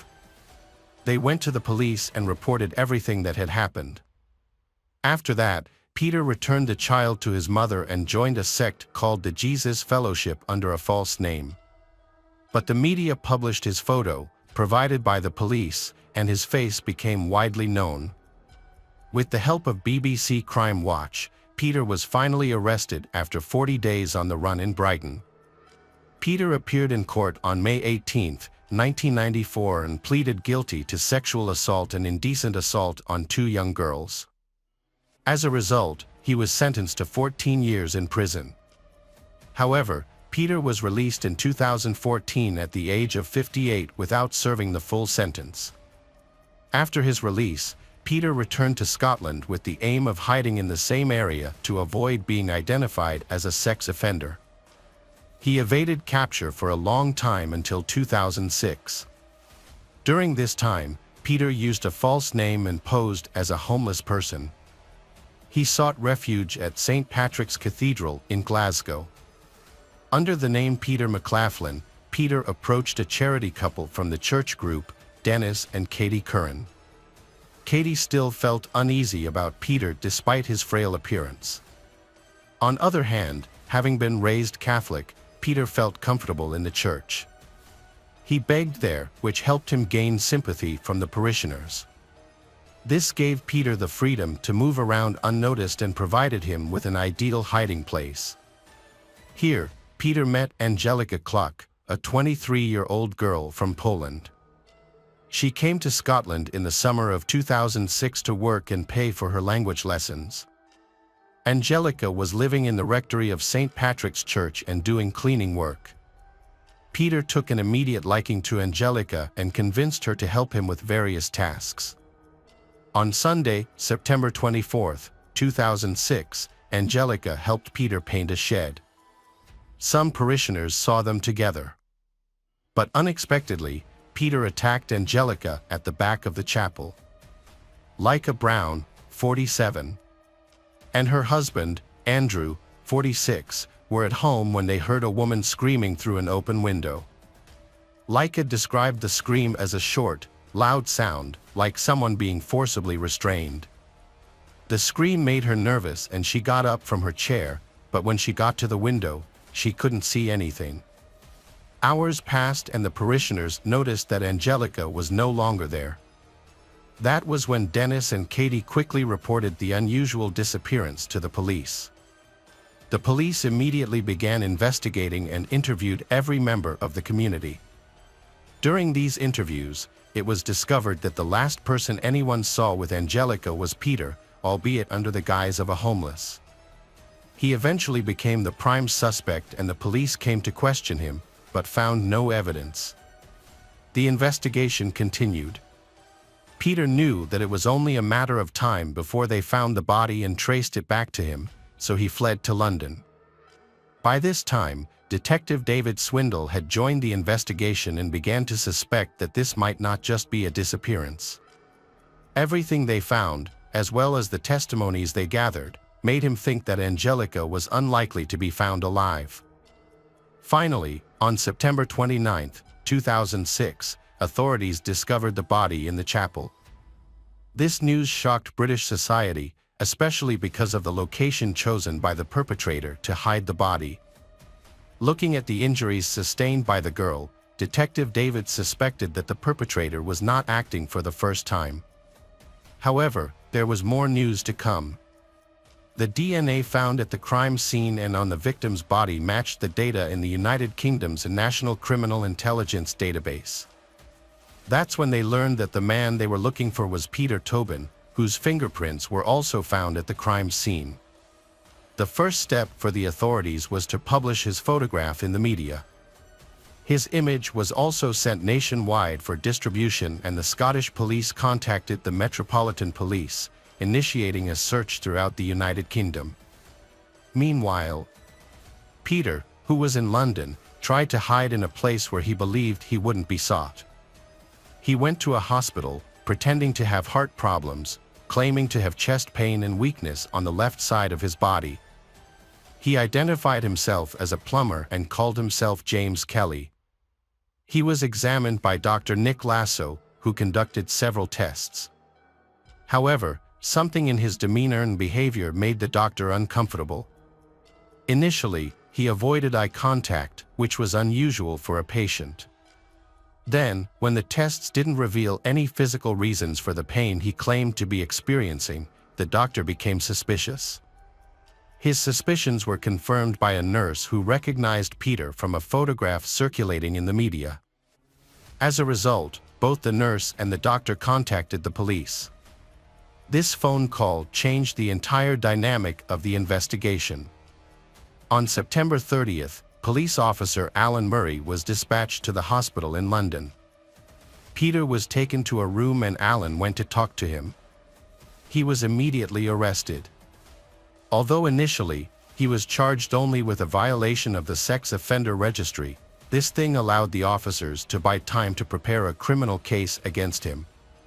Evidence gathered by the police team led by Detective David led to Peter's trial for the crimes committed against Angelica in late March 2007.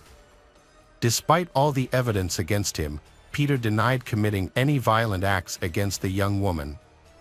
However, in an attempt to shift blame for the rape, he claimed that they engaged in consensual sexual activity. Peter also denied providing false information to the police and hospital staff. After 6 weeks of legal proceedings, his lies and manipulations proved futile as he was found guilty and sentenced to life imprisonment with the possibility of parole after 21 years. Detective David and his team suspected that there were more mysteries to Peter's story. During the trial, the detectives further investigated Peter's life, gathered more evidence and built a profile with the cooperation of various law enforcement agencies. To avoid affecting the case involving Angelica, they chose to carry out their work discreetly and carefully. The joint police investigation was called Anagram. Investigators identified links between the disappearances and locations that Peter had visited. The investigation revealed 2 exact links, one in Bathgate and one in Margate. A search was then carried out at Peter's old house on the coast and they found a knife with traces of DNA hidden in the attic. However, no other findings were made at the location. Investigators then visited the house where he lived in Margate and established that he was a dangerous serial offender. A search of the house revealed a secret grave in the garden that he had created for his son. Investigators dug up a sand pit in the garden and found the body of a woman. Further searches at the same location uncovered another body. A woman's handbag was found at the crime scene and was collected for DNA analysis. As well as identifying the 2 victims, the handbag was also analyzed.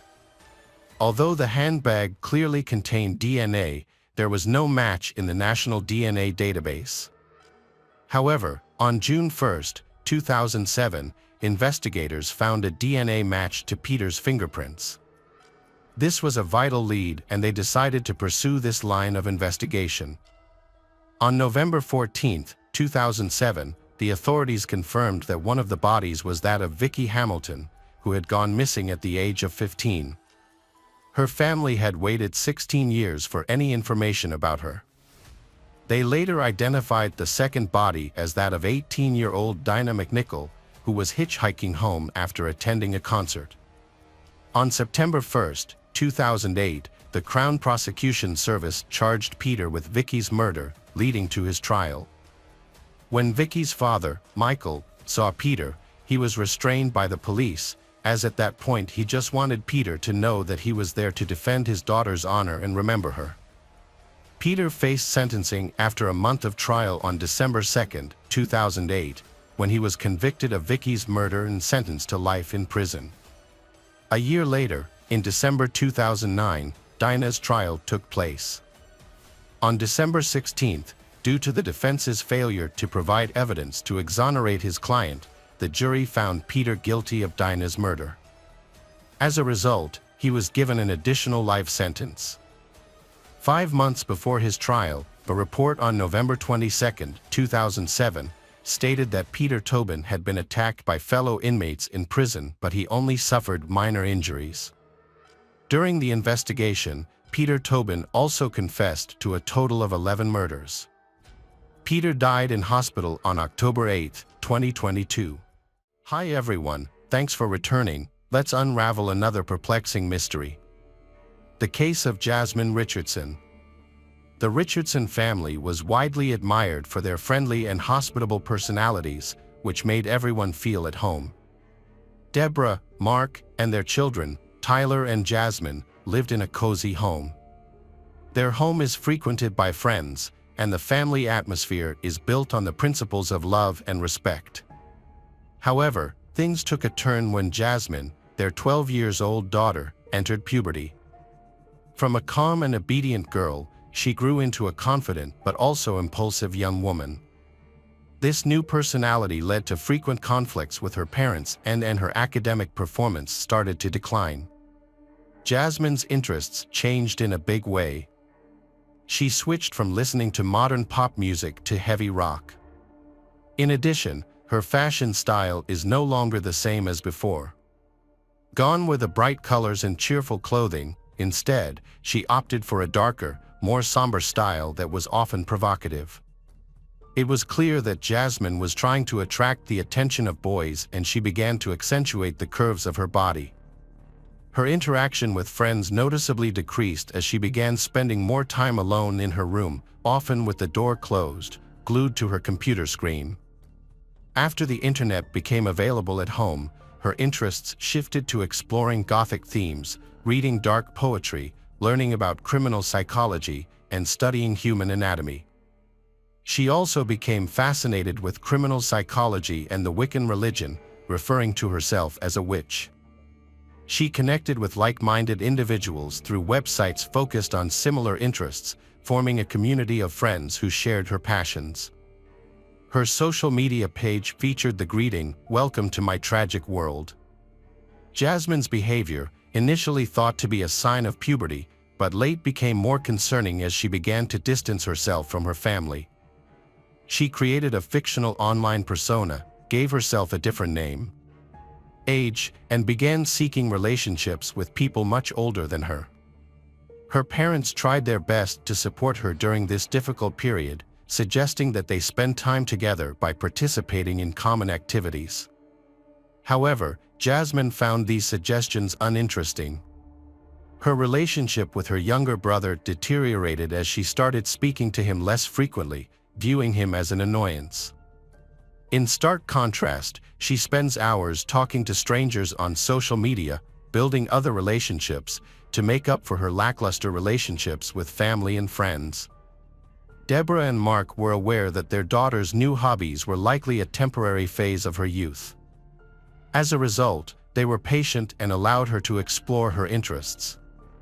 When Jasmine asked to attend a punk rock concert, her parents agreed. If only they had known the consequences that would follow this outing. In early 2006, Jasmine attended a local concert by a youth band that shared her interests. She also knew that Jeremy Steinke, a boy who had caught her attention for months, would be there. They had met online through a website for vampire enthusiasts and occasionally communicated with each other. Jeremy created an online persona as a 30-year-old werewolf who craved blood. To support this claim, he wore a vial of blood around his neck, but the origin of the fluid was unknown. Despite his ambiguity, he seems to believe he is unique, a quality Jasmine finds appealing and interesting. Jeremy and Jasmine connection deepened after meeting at a concert. Jeremy, however, was 23 years old, and the duo knew her parents would not approve of their relationship due to their significant age difference. As a result, they decided to keep their romance a secret. Complications in Jeremy's life were made worse by problems he had experienced earlier. He struggled financially and resided in a trailer with his mother and sister. His relationship with his mother was strained, largely because of her heavy drinking. This often led to violent arguments with some of her hot-tempered partners, who often abused Jeremy in drunken fits. By the age of 13, Jeremy was struggling academically and had mental health issues due to a troubled home life. He became so overwhelmed that he tried to hang himself, but fortunately, someone intervened in time. He was later diagnosed with depression and hyperactivity. Due to the relentless bullying he faced at school, Jeremy decided to stop attending. As Jeremy navigated the dark period of his life, he developed a passion for the concept of live immortally and began exploring online forums, where like-minded people shared thoughts and ideas. His online profile was filled with morbid topics, including self-harm, pain, and violence. Unbeknownst to their families, Jeremy had started a dating relationship with Jasmine. Their friends were aware of the relationship, but they found it strange due to the large age gap. Everything remained a secret until Jasmine's parents, Deborah and Mark, discovered her excessive internet use and decided to monitor her online activity. What they found alarmed them. Jasmine was in contact with strangers, including Jeremy. He is someone with a suspicious online identity. His nickname, Soul Eater, and interests in dark themes raised concerns, leading Jasmine's parents to intervene and restrict her access to the computer. They were shocked to learn that Jasmine was in a dating relationship with Jeremy, making it clear to them that this relationship was not acceptable under any circumstances. Deborah and Mark took their daughter Jasmine to see a psychologist, hoping she would get the help she needed to escape her toxic relationship. The counseling sessions greatly improved their parent-child relationship, and Jasmine appeared to be returning to a normal life, claiming the past was behind her. She regained access to her computer. Unfortunately, this turned out to be a wrong decision and proved fatal for Jasmine's family. On the evening of Saturday, April 22, 2006, as the family prepared for bed, Deborah heard a noise in the basement and went to investigate. She initially thought the noise might be rats but discovered a person wearing a ski mask instead. The masked man stood opposite Deborah, and her first reaction was to scream. The stranger attempted to silence her by covering her mouth but was unsuccessful, prompting Deborah to scream even louder. The assailant then stabbed Deborah in the chest with a knife, twice. Mark, hearing his wife's desperate cries for help, rushed down to the basement. He was met with a horrific scene. His wife lay in a pool of blood, with the attacker standing nearby. Mark quickly responded by attacking the intruder. However, he was stabbed in the stomach and sustained additional stab wounds. As Mark's pain began to subside and he was losing consciousness, he quietly asked the attacker why he did that. The attacker coldly replied that it was because Mark's daughter had wanted it that way. Upstairs, Tyler was left alone and scared as the attacker approached. Tyler was still in his pajamas and was paralyzed with fear. The footsteps grew louder and the bedroom door opened. Just a few days before the murder, Jasmine was happy since her parents had forgiven her, allowing her to reconnect with them. Mobile phones weren't widely used at that time, so Jasmine used the computer to communicate with the outside world. As soon as she regained internet access, she immediately contacted Jeremy. She told Jeremy, "Everyone will think you and I are crazy, but there's one way we can be together if my parents disappear." However, what Jasmine didn't reveal to her parents was that she was secretly forming a plan to kill them while she was receiving therapy sessions. She shared this plan with Jeremy. He found the idea appealing, but he stressed that everything needed to be carefully, meticulously planned and that attention to detail was required. Jasmine realized that as long as her parents were alive, she would never be able to be with Jeremy. During this time, Jasmine's friends noticed that she often complained about her parents, expressing her annoyance towards them. What they don't realize is that Jasmine's resentment eventually leads her to want to end her parents' lives. Despite her frequent comments about killing her parents, but her friends considered it just a funny joke. Garrett crossed the street to his friend Tyler's house on Saturday, April 22nd, in 2006. He was excited to play, as the weather was pleasant. When he arrived at the Tyler's house, he noticed that the blinds were still closed, which seemed unusual. Even more unusual was that no one came to the door when he knocked. This surprised Garrett, as the Mark Best car was parked in the driveway. Curious and hoping to find someone, Garrett peeked through the living room window but didn't see anyone. He then walked to the back of the house, towards the basement area where he often played with Tyler.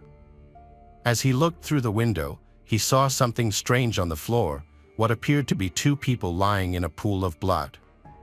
This disturbing discovery prompted Garrett to inform his mother. Garrett's mother seemed suspicious at first but decided to check on Tyler's family. They approached the house together, and Garrett pointed to the window he had looked through earlier. The woman peeked inside and was met with a horrific sight, immediately prompting her to call emergency services.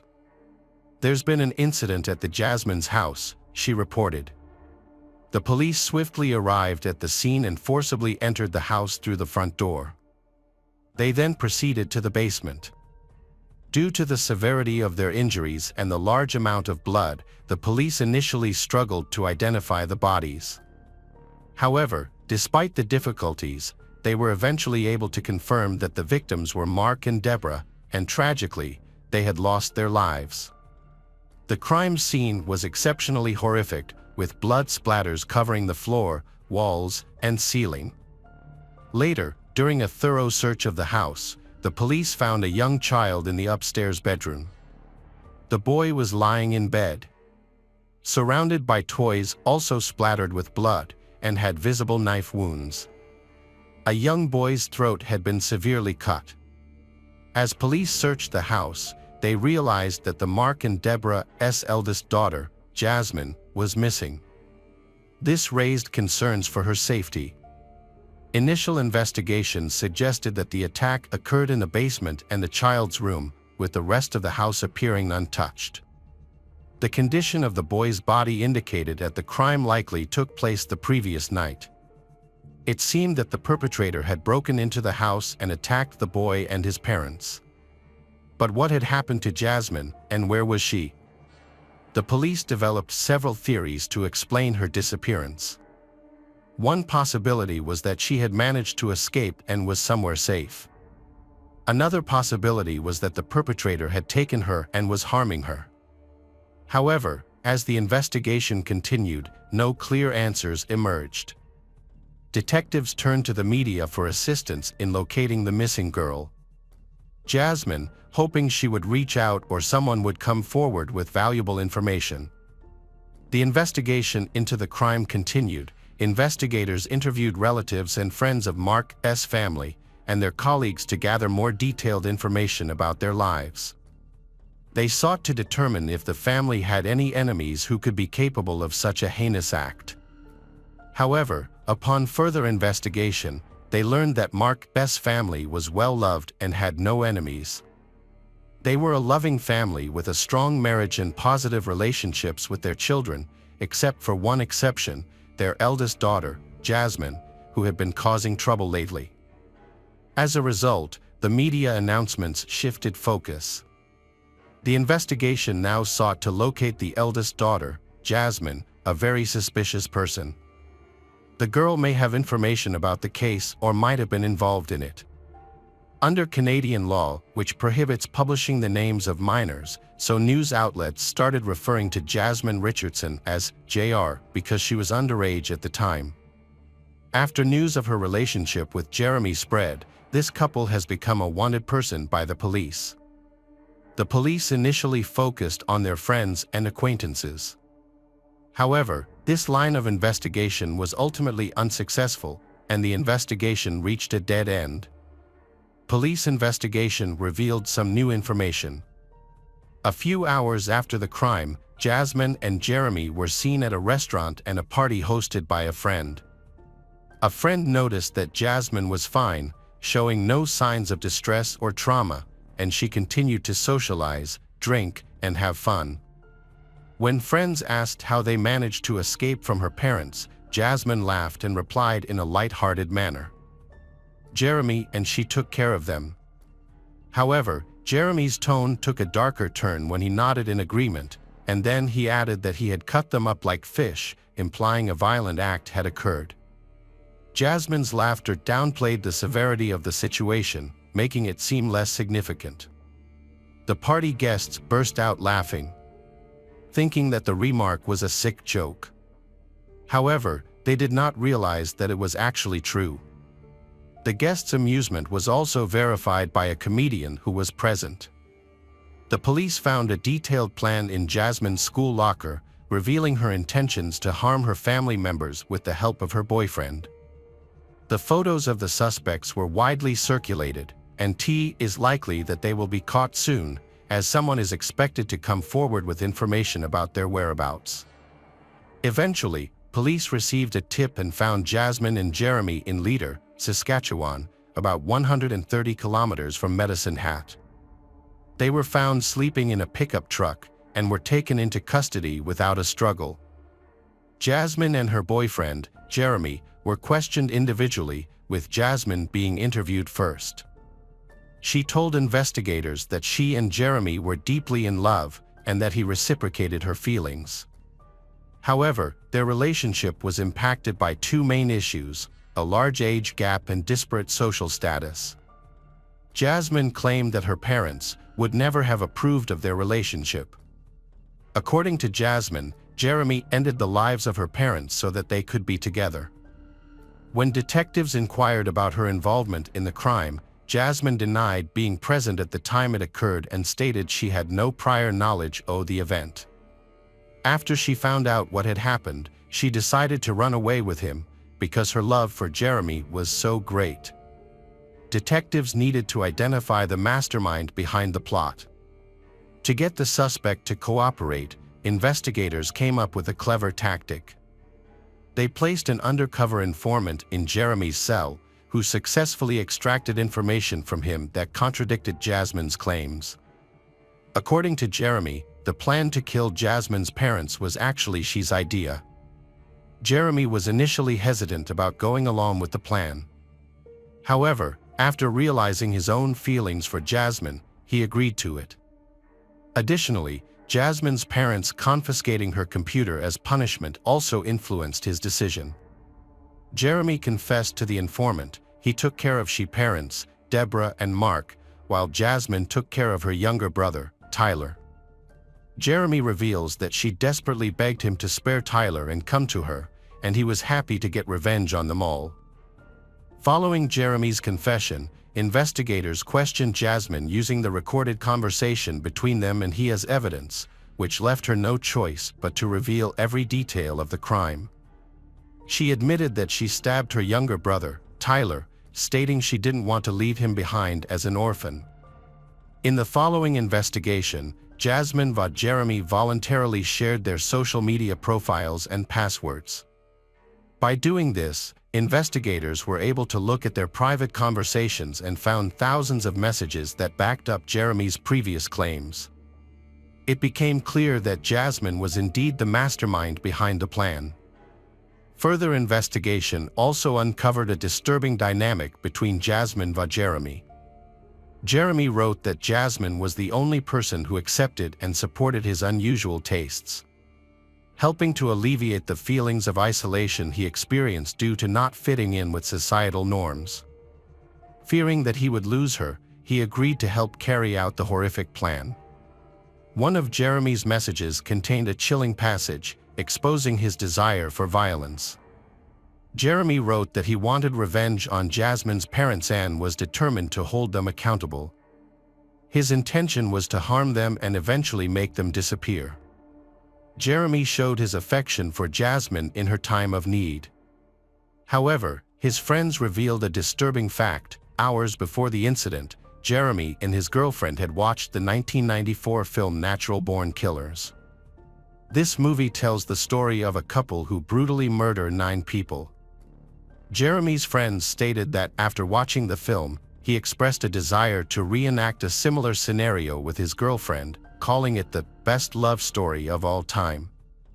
Based on the evidence collected, including witness testimony and the suspect's confessions, Jasmine but Jeremy, detectives were able to reconstruct incidents surrounding the crime. This led to the suspects being charged with 3 homicide counts. Jeremy was intoxicated before the incident. Jasmine allowed him into the house and led him to the basement, where he assaulted Deborah, Jasmine's mother. Deborah received 12 stab wounds, with the most severe wound penetrating 12 centimeters into her chest and damaging her heart, which ultimately caused her death. Jeremy then brutally attacked Mark, Jasmine's father, inflicting 24 wounds, 9 of which were on his back. Mark also bled to death on the basement floor. Meanwhile, upstairs Jasmine stabbed her younger brother Tyler 5 times. Then, Jeremy joined her. He coldly slit the boy's throat. Jeremy returned home to clean the blood off himself, while Jasmine took a taxi to a restaurant where they had agreed to meet. Once reunited, they discussed the incident of the night and then went to a party. Jeremy's friend, Casey Lancaster, helped them dispose of the evidence and evade authorities by fleeing to Saskatchewan.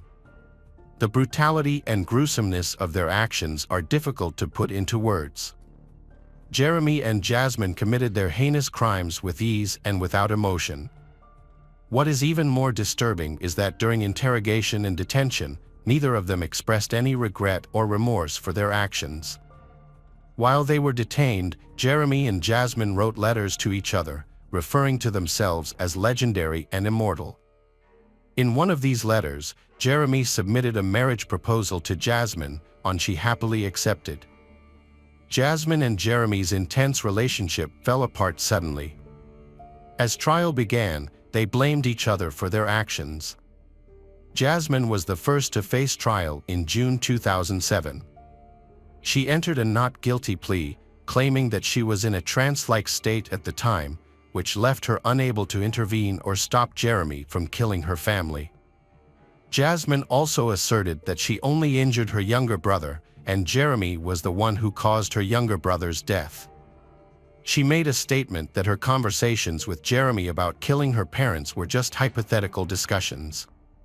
But Jeremy took them seriously and pressured her into making them a reality.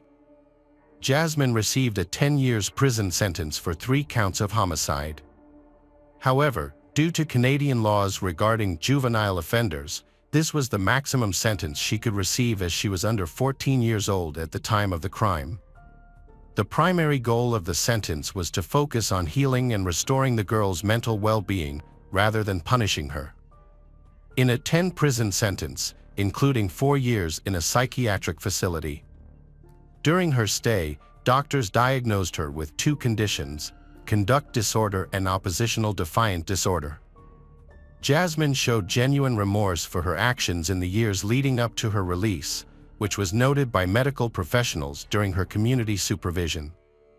After serving her full sentence, Jasmine was released from prison in 2016 and has since been living in Canada under a new, protected identity. Her return to society has been met with mixed opinions, with some people supporting her right to a second chance, while others believe her punishment should have been more severe. The community in Medicine Hat has made it clear they do not want her to return. It remains to be seen whether Jasmine has truly changed and grown during her time in detention. Jeremy's trial began in 2008. He claimed that he had not initially intended to harm his girlfriend's parents, Deborah and Mark.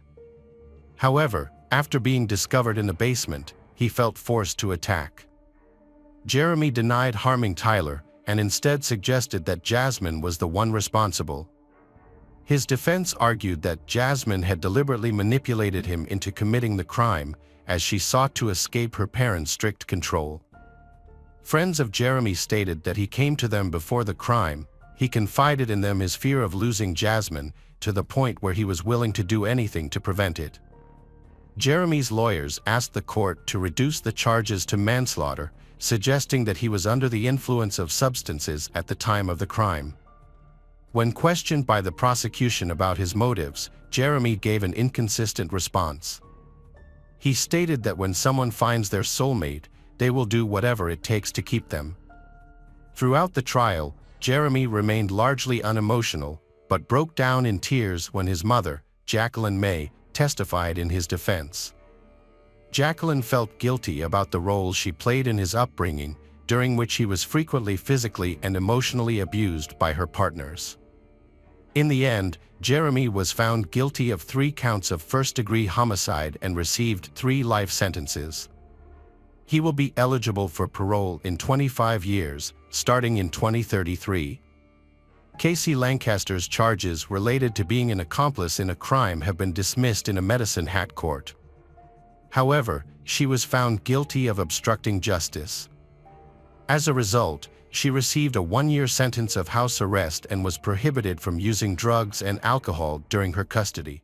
Hi everyone, thanks for returning. Let's unravel another perplexing mystery. The case of William Lewis Reese. William Lewis Reese was born in Oklahoma on July 1, 1959, the youngest of 13 children in his family. He grew up in Yukon and Anadarko. Due to his family's financial struggles, he had to drop out of school in the 9th grade to work as a farm laborer. He married Judy Flaming in 1979 after she became pregnant. After getting married, William joined the Oklahoma National Guard but eventually left. During this time, his marriage began to unravel, and Judy divorced him after just 1 year. However, William convinced Judy to remarry him, and they had another child together.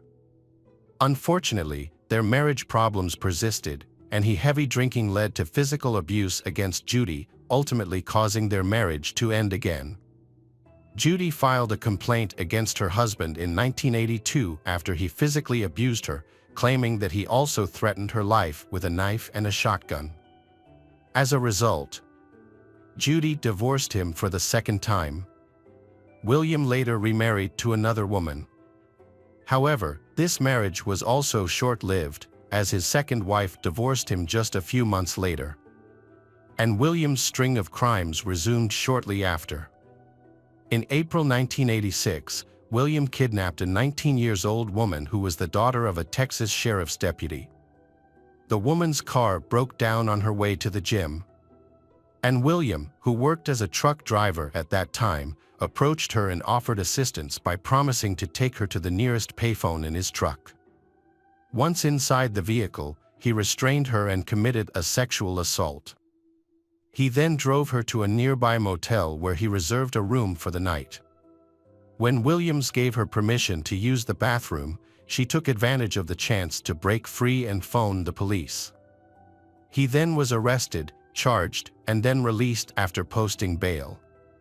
However, a month later, while still awaiting trial, he committed another sexual assault, resulting in a second arrest.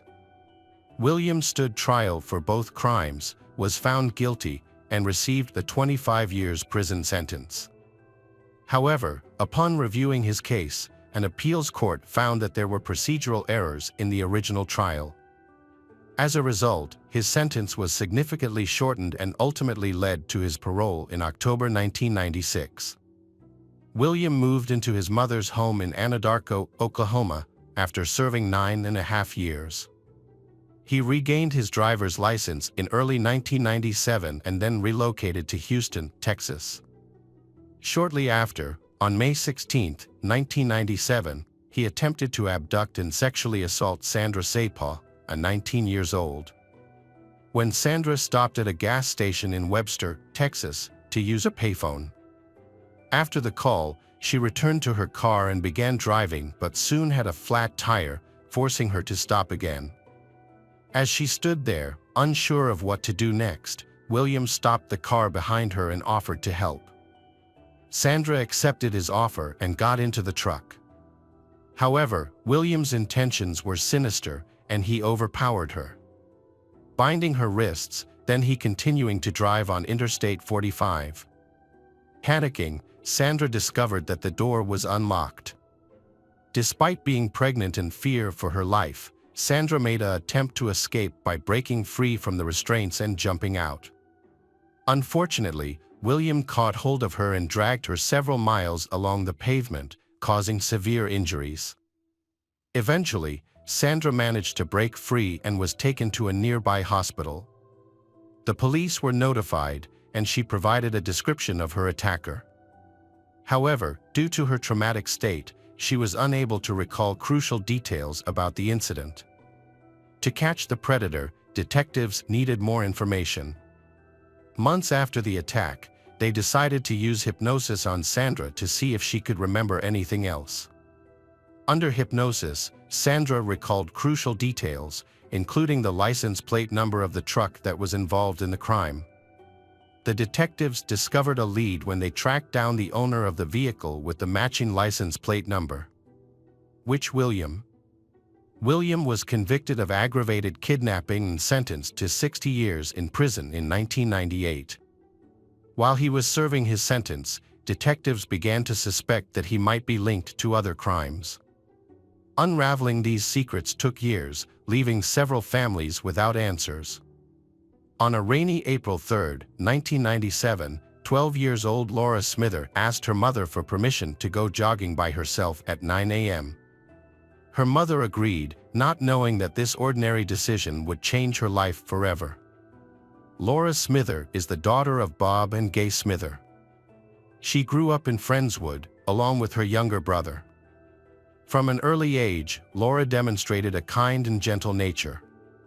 She excelled academically and showed great talent in ballet. After being accepted into the prestigious Houston Ballet Academy, her goal of becoming a professional ballerina became a reality just days before this tragic incident. Laura's mother was surprised when she asked to go jogging that day, as she rarely ventured out alone. Homeschooled by her parents, Laura didn't even attend school. However, her desire to improve her dance skills had recently inspired her to take up cardio exercises, such as jogging. She had planned to go for a short run while making breakfast, and her mother agreed, she unaware of the danger lurking nearby. When Laura failed to return after a few hours, her parents began to worry. Normally, Laura was under close supervision and never went out alone for long. Her father, Bob Smither, searched the neighborhood but found no sign of her. He figured his daughter wouldn't be out for long, but she later didn't come back. Laura's parents reached out to relatives and friends to see if anyone had any information about her whereabouts, but no one had seen her. And they contacted the police to file a missing persons report. According to Bob, Laura went jogging this morning and it took longer than he expected. As police began their investigation, locals joined Laura's family to assist in the search. With photos of Laura in hand, her family and neighbors went door to door, asking if anyone had any information. The next morning, the police resumed their search, on foot combing through the nearby woods and helicopters scouring the area from above. Despite the initial lack of leads, the community's determination never wavered. Hundreds of volunteers joined the cause, and the eventually swelling to 6,000 volunteers for a week. Meanwhile, law enforcement agencies worked diligently to locate Laura. The National Coast Guard and the FBI also joined forces with the local police department to aid in the extensive search operation. Initial theories suggested that Laura may have become lost in the woods, but after that, the investigation went in one direction, now focus on the possibility of criminal behavior. On Sunday, April 20th, 1997, a gathering at Friendswood High School was taking place to discuss the next steps in finding Laura. During this meeting, the police chief's expression became anxious after receiving the phone call, leaving those present there wondering what made him react like that. That evening at 10 p.m., Laura's parents received devastating news. A man walking his dog near a retention pond in Pasadena, about 12 miles from where Laura went missing, stumbled upon a badly decomposing body of a young girl. The girl was wearing only a pair of socks and was found in a muddy area. The police immediately suspected that the body was Laura's, and this was later confirmed through an autopsy. Everyone was devastated by the sudden and tragic loss of Laura. In addition to their grief, fear gripped the neighborhood, with many worried that a predator was on the loose and could target another child. To address these concerns and prevent further harm, the police opened an investigation, but initially they had no information about the perpetrator. To gather more information, the police started interviewing sex offenders in the area. They began to focus on William Reese, a 38-year-old equipment operator, was working at Windsor Estate in Friendswood at the time. On the day of Laura's disappearance, William left the workplace around the time she went missing and returned 30 minutes later, it raising suspicions about his activities during that short period. Police conducted an in-depth investigation but were unable to find any evidence shows that William is involved in this crime. As a result, the case went unsolved for years, leaving many questions unanswered. 19 years later, another mysterious disappearance happened to Kelly Cox, 20 years old. Kelly, a criminology student at the University of North Texas, in Denton on July 15, 1997, she and her classmates took a field trip to a local prison in Denton for a criminology class. She left her car in the parking lot across from the police station and had hidden a spare key in a magnetic box underneath her car. She then locked her belongings, including her cell phone, inside the car as instructed by her professor. After completing the jail tour at noon, Kelly rushed to her car to go to the university to take a test. However, when she tried to use the spare key to open her car door, it did not work, despite she checking it the night before. Since Kelly's phone was locked in her car, so she went to a nearby gas station and used a payphone to call her boyfriend, Lawrence Harris III, for help. She then purchased a drink inside the gas station. But from that point on, Kelly was never seen alive again. After about 45 minutes, Lawrence arrived at the meeting place, but when he got there, her car was still in the parking lot, yet Kelly herself was nowhere to be found. Neither the key box nor the key were present at the scene. He spent some time searching for Kelly, and when he couldn't find her, he decided to call her mother to see if she had returned home safely. However, Kelly's mother informed him that she hadn't arrived. Despite the initial suspicion surrounding Kelly's disappearance, but her family chose to wait a little longer to see if she would come back. It wasn't until 5:30 p.m. that same day when Kelly failed to pick up her 19-month-old daughter, Alexis, from her babysitter, that her family became certain that something was amiss. Kelly's family knew that she was a responsible mother, and it was entirely out of character for her to neglect her daughter like that. When Kelly was reported missing, the police immediately started searching for her. In keeping with standard procedure in missing persons cases, the police started by scrutinizing people close to Kelly. Initially, they focused on Kelly's boyfriend Lawrence, but after he passed 4 polygraph tests, he was cleared as a suspect. The case made progress when information led them to another potential suspect, William Reese, who had been under investigation in the Laura Smithers case. William, a sex offender, was considered a top suspect in Kelly's disappearance because a gas station receipt placed him in the Denton area on the same day Kelly vanished, even though he didn't live there at the time. The police searched his car for Kelly's fingerprints but did not find any. Without any leads, witnesses, or surveillance footage, the case stalled and went unsolved for many years. Kelly's disappearance was extremely difficult for her mother and stepfather, who had to raise Alexis on their own. As the years went by, Kelly never returned, but her daughter followed in her mother's footsteps, attending the same university. Alexis held on to the hope that her mother would come back one day. Kelly's family never lost hope of her return, continued to share her story, and kept her picture visible. Unfortunately, their wish never came true, and Kelly never made it back home. On the morning of August 17, 1997, Jessica Kane, a 17-year-old high school student, failed to return home after attending a theater party the night before. Jessica was born on August 28, 1979. She is known for her vibrant personality, creativity, and passion for sports. While studying at O'Connell High School in Galveston, Texas, she did well academically and served as captain of the school's coaching team. After focusing on her drama career and participating in numerous plays, Jessica attended a musical review in Dickinson on August 16, 1997. Following the event, she joined her friends at a cast party at Bennigan's on Bay Avenue Boulevard. However, Jessica did not return home that night, worrying her mother, who woke her father and called her. They reached out to several friends who had attended the party with Jessica, and all of them reported that she had left around 1:30 a.m. Jessica's parents immediately sensed that something was wrong and began searching for her. Upon investigating, Jessica's father found her vehicle parked near the Lamarck exit, close to the freeway, with her valuables still intact. He later quickly reported his to the police. As police began their investigation, hundreds of volunteers joined in the search for Jessica. During this challenging time, Jessica's parents met Bob and Gay Smither, a couple who had also lost their daughter, Laura Smither.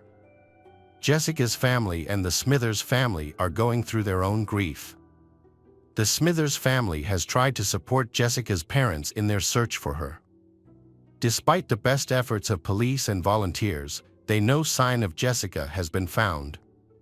As a result, police are beginning to consider foul play and believe the chances of Jessica being found alive are extremely low. The case eventually went cold, but Jessica's family never gave up searching for their daughter. In a separate incident, on July 26, 1997, 19-year-old Tiffany Johnson's car was found abandoned at a car wash in Bethany, Oklahoma. But she disappeared without a trace. Tiffany was born on April 6, 1978, to Michael and Kathy Dober. She was the youngest daughter, extremely close to her family, especially her mother. Tiffany was a lively and optimistic young woman who grew up in a small town, with a passion for plants and gardening that she inherited from her grandfather. After graduating from high school in 1996, she married Ryan Johnson in 1997 and moved to Bethany, Oklahoma, where she took on 2 jobs to save money for college. Her dream was to attend Oklahoma State University to pursue a degree in botany. But unfortunately, that goal was never realized. On July 26, 1997, Tiffany finished her part-time shift at a restaurant around 2 p.m. She later headed home to get ready for a night out with her husband, Ryan, to celebrate their 3-month anniversary. Tiffany was supposed to meet Ryan at 11 p.m., but before that, she stopped at the Sunshine Car Wash to wash her white neon Dodge. Tragically, she was never seen again. When Ryan went looking for her that night, he couldn't find her at home and found no signs of her whereabouts. A police officer from the Bethany Police Department discovered Tiffany's abandoned white Dodge Neon at a car wash around midnight. The car's key was still in the ignition, and the door was open. The officer found Tiffany's purse inside the vehicle and a phone number for her mother, Kathy, in the glove box. However, when contacted, Kathy had no information about her daughter's whereabouts. The investigators then reached out to Tiffany's husband, Ryan, who also claimed to be unaware of his wife's location. This raised concerns, and it became apparent that something was amiss. The next day, July 27, 1997, near I-40 and Gregory Road, searchers found the body of a young Caucasian woman. When the police arrived at the scene, they suspected the body might be Tiffany's. The suspicion was confirmed when her husband Ryan identified the body from the pictures. Tiffany's body was found with only a swimsuit on, as all other clothing had been removed. The autopsy results revealed that Tiffany was sexually assaulted and strangled to death, although the exact time of her death could not be confirmed. Authorities collected unknown DNA from her body as evidence. With no leads on a suspect, investigators initially focused on Ryan, Tiffany's husband. However, they soon discovered that Tiffany was last seen at the car wash at 6 p.m., and Ryan had a solid alibi, having been at work from 3 p.m. to 11 p.m. A new lead emerged when the car wash owner contacted investigators, reporting that he saw a customer on the same day Tiffany disappeared. The customer was a man named William Reese, who had been featured in a news report a few months earlier for his involvement in an abduction in Texas. What's more noteworthy is that William has a personal relationship with Tiffany. His mother was good friends with Tiffany's mother, although he himself had never met Tiffany. After her death, he even called Tiffany's mother to offer his condolences. Despite this new information, police were still unable to gather enough evidence to prove William's involvement in Tiffany's murder, and the case remained unsolved for a long time. In 2015, thanks to advancements in DNA technology, investigators found new evidence in the Tiffany case. A DNA swab taken during Tiffany's autopsy in 1997 was sent to the lab for testing. The results matched a DNA profile in the CODIS database, which implicated William in Tiffany's murder. He was subsequently charged in Oklahoma City with the 1997 kidnapping and murder of Tiffany. Just as his trial was about to begin, William unexpectedly started confessing to other crimes in an attempt to reach a deal with the prosecution. Despite having eluded police for 19 years, he ultimately revealed the truth, having a history of aggravated kidnapping and other crimes. When shown photos of Laura Smither, Jessica, and Kelly Cox, he immediately accepted responsibility for their murders and disappearances, although denying any sexual motive behind his actions. William was questioned about his victims in Oklahoma. He agreed to cooperate with authorities by showing them the burial sites of two victims, Jessica and Kelly, on one condition: he would not face the death penalty. In April 2016, investigators followed him to a location in a Houston pasture where human remains were discovered. After several days of excavation, the Harris County Medical Examiner's Office confirmed that the remains belonged to Jessica. The search continued in Brazoria County, where another set of human remains was found. Dental records confirmed that these remains belonged to Kelly Cox. The trial for the murder of another victim, Tiffany, began in May 2021.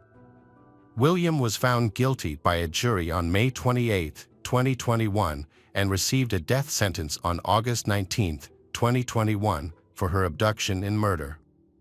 After his murder conviction in Oklahoma, he was sent to Texas in March 2022 to face trial for the murders of Laura Smither, Kelly Cox, and Jessica. He pleaded guilty to all three charges and received a life imprisonment sentence in June 2022. Hello again, true crime fans. We've got another mysterious case to explore. The case of Amy Weidner. Amy Weidner, born in 1973, is the second of 4 children. Her siblings include an older brother, John Paul, and 2 younger sisters, Tiny and Cassie, who are 1 and 4 years younger than Amy. After their parents divorced, Gloria, the children's mother, took on the responsibility of raising the children herself. As their father played no role in raising them, the family lived in a house in Indianapolis, with Amy helping her mother with various household chores, including cooking, cleaning, and caring for her younger sisters. Amy, a bright and cheerful 14-year-old girl, had big dreams of becoming a teacher. However, her life took an unexpected turn when she became pregnant. Afraid to tell her mother, she hid her pregnancy by wearing baggy clothes for over 5 months. As her belly grew, it became harder to hide it, and eventually, her family discovered her secret when she was nearly 6 months pregnant. Gathering all her courage, Amy told her mother, Gloria, and burst into tears. Amy begged her mother not to hate her, but Gloria, though shocked, offered words of comfort and encouragement. Gloria recalls feeling stunned, thinking that this was the worst thing that could happen in her life. However, she had no idea of the even more heartbreaking events that were about to happen. The father of Amy's child was 20-year-old Tony Abercrombie, a friend of her brother. What their family did not know was that Amy and Tony had a secret relationship, with only the two of them knowing about their intimacy. After learning of her daughter's pregnancy, Gloria took control and forbade Amy from seeing Tony. On October 25, 1987, Amy gave birth to a daughter named Emily. Amy started school again just 6 days after giving birth. Her mother, Gloria, strongly supported Amy's return to school by taking care of Emily, allowing Amy to focus on her studies. Gloria also made sure that Amy had time to socialize with friends and live a normal teenage life. As a new mother, Amy remained dedicated to her studies, impressing her teachers with her perseverance.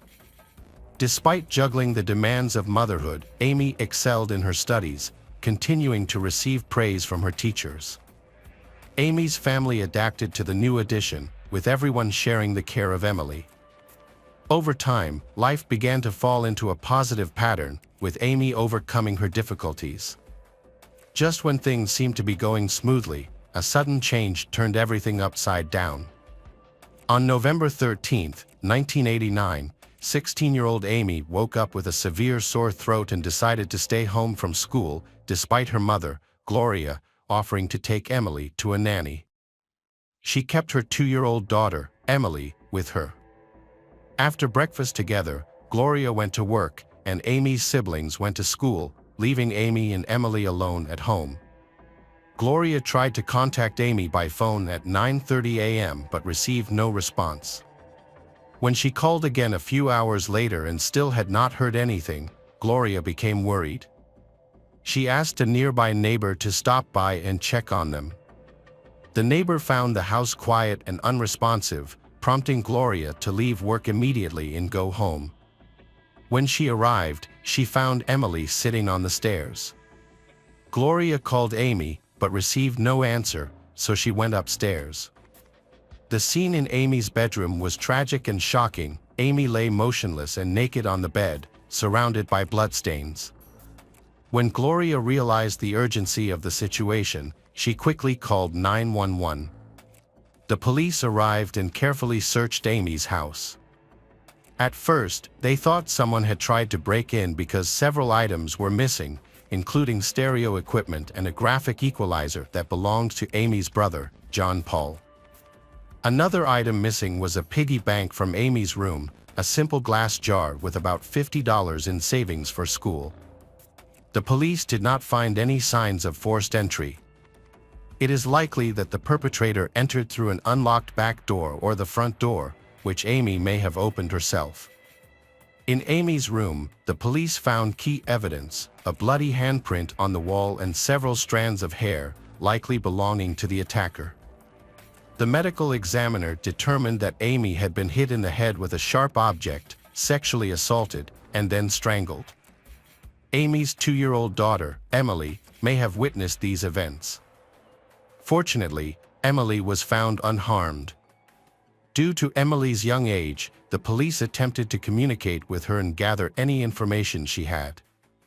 To create a more comfortable environment, they used finger puppets to gently question Emily about the events. During the interaction, Emily mentioned that her mother seemed very angry that day. Unfortunately, Emily did not provide any further details.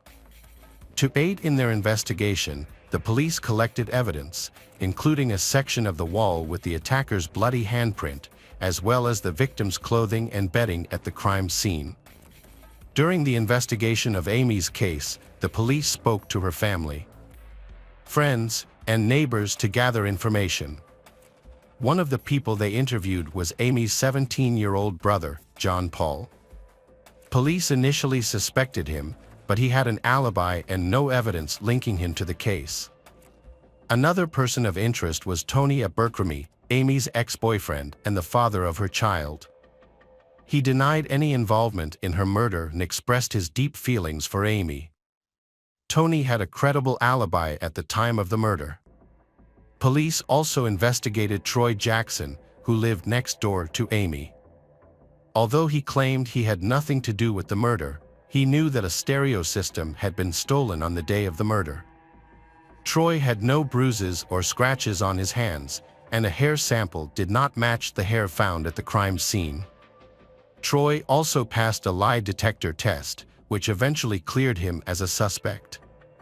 Police expanded their investigation by talking to other acquaintances, neighbors, and classmates of Amy. They collected fingerprints and hair samples from these people, but no evidence pointed to any of them. A large crowd attended Amy Weidner's funeral, and police attended the funeral, observing the proceedings and looking for potential clues in the case.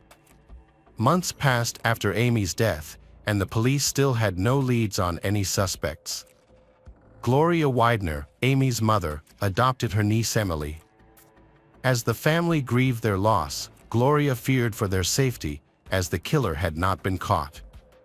Fearing for her children's safety, she considered moving to a new home, but financial constraints made this impossible, forcing them to face their fears in their current home. Amy's friends were now haunted by the fear that they might be the attacker's next target. To feel safer, many of them asked their parents to take precautions and improve the security of their homes. Some even went so far as to board up their windows to protect against potential attacks. One day, when Gloria returned home after a normal day, she expected to find her daughters home from school. However, she was met with an eerie silence when she entered the house. The house was eerily empty, but her daughters' shoes were in their usual place near the door. Horrifying thoughts filled Gloria's mind as she climbed the stairs, fearing another disaster. She stood frozen in her bedroom doorway. Gloria took a deep breath and pushed the door open, finding her children simply asleep, and she breathed a sigh of relief. Occasionally, the police would visit Amy's family, inadvertently forcing them to relive the pain of that terrible day. The constant reminders of the past eventually became unbearable for Gloria.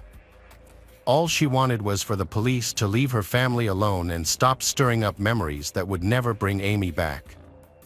In 1989, Amy was murdered and the case went cold. 13 years later, a shocking development occurred when a 29-year-old man contacted the Indianapolis Police Department claiming that he had had a dream in which Amy provided information about her death. Although he provided details about the murder, most of the information was released in news reports. Police investigated the man, who was 16 at the time of the incident and lived across the street from Amy's house. His fingerprints and DNA were tested for any potential connection, but no match was found, leading to his release. Although his call did not contribute significant evidence, it prompted police to re-examine the unsolved case. In 2002, the investigation resumed, focusing on some of Amy's friends and acquaintances. Despite renewed efforts, the investigation once again hit a dead end, leaving the case unsolved. 8 years later, a Facebook group called Remembering Amy was created by her friends, sparking renewed interest in solving the case. A police officer, unfamiliar with Facebook, asked his colleague, Officer Bill Carter, to help him print out information from a Facebook group related to a cold case. Although Bill specializes in crimes other than homicide, reviewing the details of the case piqued his interest in Amy's murder. In his spare time, he began to explore the case files. Bill scrutinized the 2-decade-old case, re-examining every detail in the file, re-evaluating the evidence, and reviewing Amy's school records from the day of the murder. He also looked at the list of people who had attended Amy's funeral. By entering the case information into the database, Bill found some overlooked leads. Among them were several friends of Amy's brother who had never been questioned by the police and had not provided DNA samples. In 2011, Officer Bill expanded his investigation by contacting Amy's family and friends, asking for potential leads and the names of people who might have information about the case. As part of his new approach, he also began collecting DNA samples from people who had not previously been considered during the initial investigation. This effort complemented the neighborhood survey conducted after the crime, where police recorded the names of residents who lived near Amy's home. Bill reviewed the case file and returned to the area to determine if any of the original residents still lived nearby. His investigation led him to a woman who was a neighbor and friend of Amy's. The woman tried to recall the names of the boys Amy had befriended, and while she mentioned some names that the police knew, she also mentioned an unfamiliar name, Rodney Dank. In 2012, Bill received permission from the Cold Case Unit to officially take over the Amy case. His first step was to locate Rodney Dank to determine if he was a potential suspect. Amy's family was familiar with Rodney, as he was friends with Amy's brother, John Paul. They spent time together doing activities like biking and fishing. Bill asked John Paul about Rodney and learned that Rodney was a quiet, reserved person who kept to himself and did not arouse any suspicion. To gather more information, Bill went to the home of Rodney Dank, 40, who lived with his mother near Amy's family. Rodney worked at an auto parts store and had been divorced for some time, with an adult son whom he rarely saw.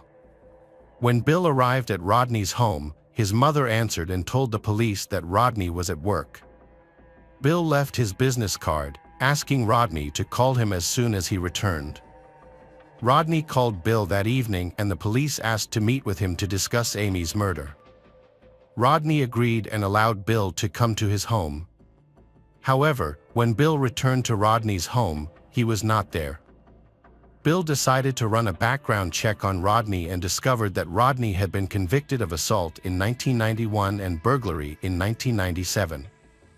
The police also compared Rodney's fingerprints, which were already in the system, to the fingerprints found at Amy's house during the initial investigation. The test was conducted to determine if Rodney was involved in the case. When the results came back, they discovered that Rodney's fingerprints matched the bloody fingerprints found at the crime scene. After 23 years, Rodney was identified as the killer, but he had disappeared from the house. The police launched an extensive search. They tracked Rodney's credit card activity, which showed a rental car with an OnStar tracking system. The police located the car in Indianapolis, where Rodney was hiding at a friend's house. When surrounded by police, Rodney brandished a knife and claimed his innocence, injuring himself. He attempted to attack the police but was subdued with a taser, handcuffed, and taken to hospital. During a 2-day hospital interrogation that was captured on camera, Rodney confessed to Amy's murder. He said his original intention was to rob, not anticipating Amy's presence due to her illness. Rodney described entering the house through a sliding glass door, where he was suddenly confronted by a panicked Amy. In his panic, he grabbed the nearest object and hit Amy in the head, killing her. As he recounted the events of the next 2 days, Rodney repeatedly mentioned that his memory of the incident was hazy, blaming the 23 years that had passed since the crime. Rodney's account of his actions was inconsistent, and he initially mentioned visiting Amy's house with someone called Bag. However, he could not recall many details about this person, including their appearance. When asked about Emily, Rodney stated that he did not see her during the incident and did not know that she was in the house or that she had called for help. Throughout the interrogation, Rodney remained calm. Rodney's DNA was collected and matched with semen found on Amy's bedsheets and blankets in 1989.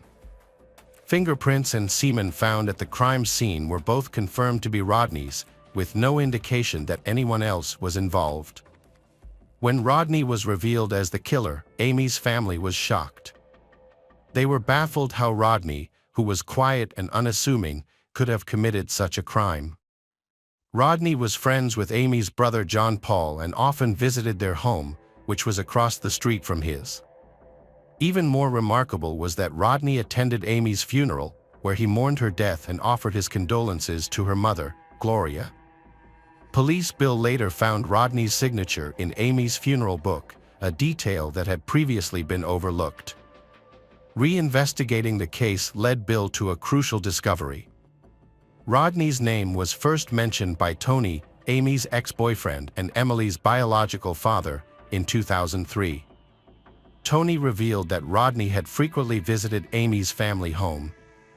Bill realized that Rodney had somehow escaped notice in 1989 and had never been suspected or questioned at the time. Further investigation into Rodney's background in 2012 uncovered a disturbing fact. His biological son, Dylan, was in prison for a crime committed in 2009. Dylan was 16 when he killed his biological mother, Mary McHenry. He claimed that he had acted in response to her abuse, using a baseball bat to inflict the fatal wounds. Mary died of her injuries. Dylan turned 17 just days after the incident, leaving behind a tragic and heartbreaking case. Despite being largely absent from Dylan's life due to his early divorce from Mary McHenry, Rodney attended Dylan's trial in 2009, opting for a plea deal that resulted in a 20-year prison sentence. By the time of his scheduled release in 2029, Dylan will be 37. Rodney, on the other hand, initially insisted that he had an accomplice in Amy's murder, a man he knew as Bag.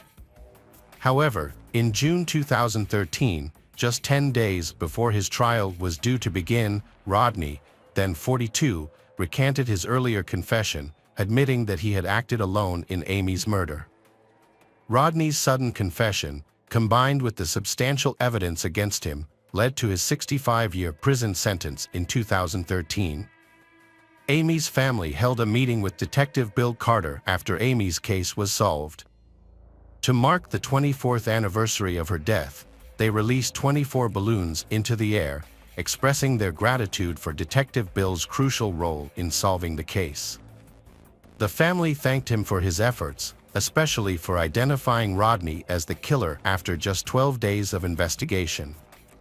Police officer Bill Carter received a prestigious award from the Indianapolis Police Department in January 2014. Although he was offered a position in the Homicide Bureau, he chose to stay in his current position. Years later, Amy's daughter, Emily, has grown up. She graduated from her mother's alma mater and then went to college, looking for new opportunities. Eventually, Emily moved from Indianapolis to California. Gloria still lives in the house where her daughter, Amy, tragically died. She has kept Amy's room as a memory of her, with photos still on display. Now, the room is also where Gloria's grandchildren play when they visit for the holidays, bringing joy and new life to a space once filled with sadness and loss. Hi everyone, thanks for returning. Let's unravel another perplexing mystery. The case of Annie Tayan. Annie Tayan was born on May 1, 1965, in Charleston, South Carolina, and was raised by her mother. She had a strong love for life, dancing, fun, and the simple pleasures it brought. Annie dreamed of having a family and considered motherhood her greatest goal. She began this journey very early, giving birth to her first son, Jemia, at the age of 18, followed by her second son, Sean, just a year later. By the age of 20, she welcomed her third child, a daughter named Shane. Unfortunately, shortly after Shane was born, the children's father left Annie, became uninvolved in their lives, and abandoned the family.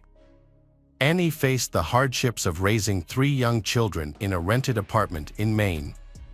In 1987, when her youngest daughter Shane was only 6 months old, Annie, 22, met Michael Palin, 32, a Navy officer stationed on the aircraft carrier Bramby.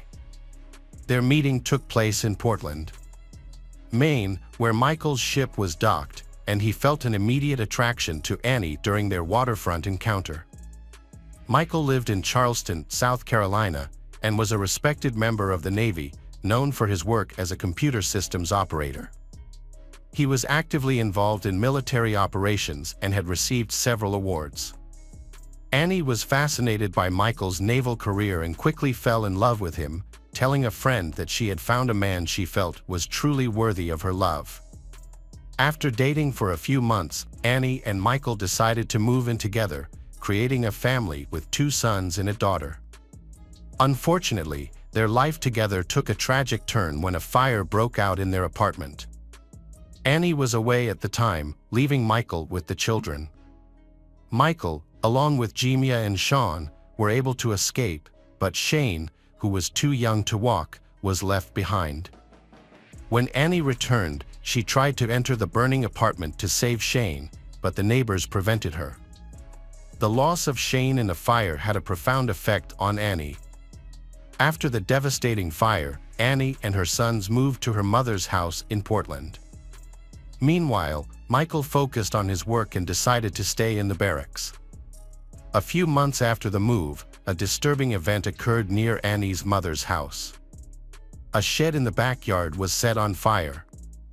The police quickly traced the source of the fire and found a lighter engraved with the name Bramby, the ship on which Michael served. This discovery made Michael the prime suspect in the arson case. However, despite the incriminating evidence, the police were unable to link him to the crime due to insufficient evidence. After the second fire, Maine child welfare authorities discovered that Annie's sons were living in unsafe conditions with her. As a result, they made the decision to remove Jemia and Sean from her custody and place them in the care of the Department of Social Services. This decision devastated Annie, who tried her best to regain custody of her children. But she was unsuccessful and lost custody of her sons. When Michael's ship returned to Charleston, South Carolina, he settled into a rental apartment and reunited with Annie. Despite their complicated past, Annie decided to move in with him in Goose Creek, a suburb of Charleston. However, while there, Annie discovered a photo of Michael wearing a wedding ring, revealing that he was married. When confronted, Michael confessed to Annie that he had been married but was now divorced. He explained that his ex-wife, Dawn Breeze, and their 3 children lived with his mother in Savannah, Georgia. Although Michael assured Annie that he was no longer in a relationship with Dawn, Annie was deeply troubled by this revelation. She considered leaving him but ultimately chose to stay, seeing Michael as a partner with whom to start a family. However, their living situation became negative. Michael became increasingly hostile and disrespectful to Annie. As she considered moving back to her mother's home, she discovered she was pregnant. This unexpected news kept her from leaving and brought her joy as she anticipated the birth of another child. In October 1989, Annie gave birth to her 4th daughter, Jade. Although she knew Jade could never replace her lost daughter, she felt that Jade filled an important void in her heart. In the month after Jade was born, Michael's treatment of Annie worsened. He began publicly insulting and humiliating her. Annie confided to a friend that she feared that if she tried to leave, Michael would relentlessly pursue her. His controlling behavior increased. He locked Annie in their apartment. When he left for work, he would disconnect his phone and take it with him. Annie became increasingly concerned about his actions. Annie, feeling distressed, called her best friend Katie French. During the call, Annie revealed that she was planning to leave Michael. However, Michael threatened that if she left, their daughter Jade would stay with him and Annie would never see her again. Overwhelmed, Annie cried and begged Katie to come immediately to help her and Jade. Unfortunately, Katie was busy and unable to help. Instead, she sent Annie money for a bus ticket, hoping that it would help her escape and return to Portland. This urgent conversation turned out to be their last. 2 days later, on November 7, 1989, Katie tried to contact Annie but received no response. A few days later, Michael informed Katie that Annie had left on November 6, taking her belongings and heading to an unknown destination.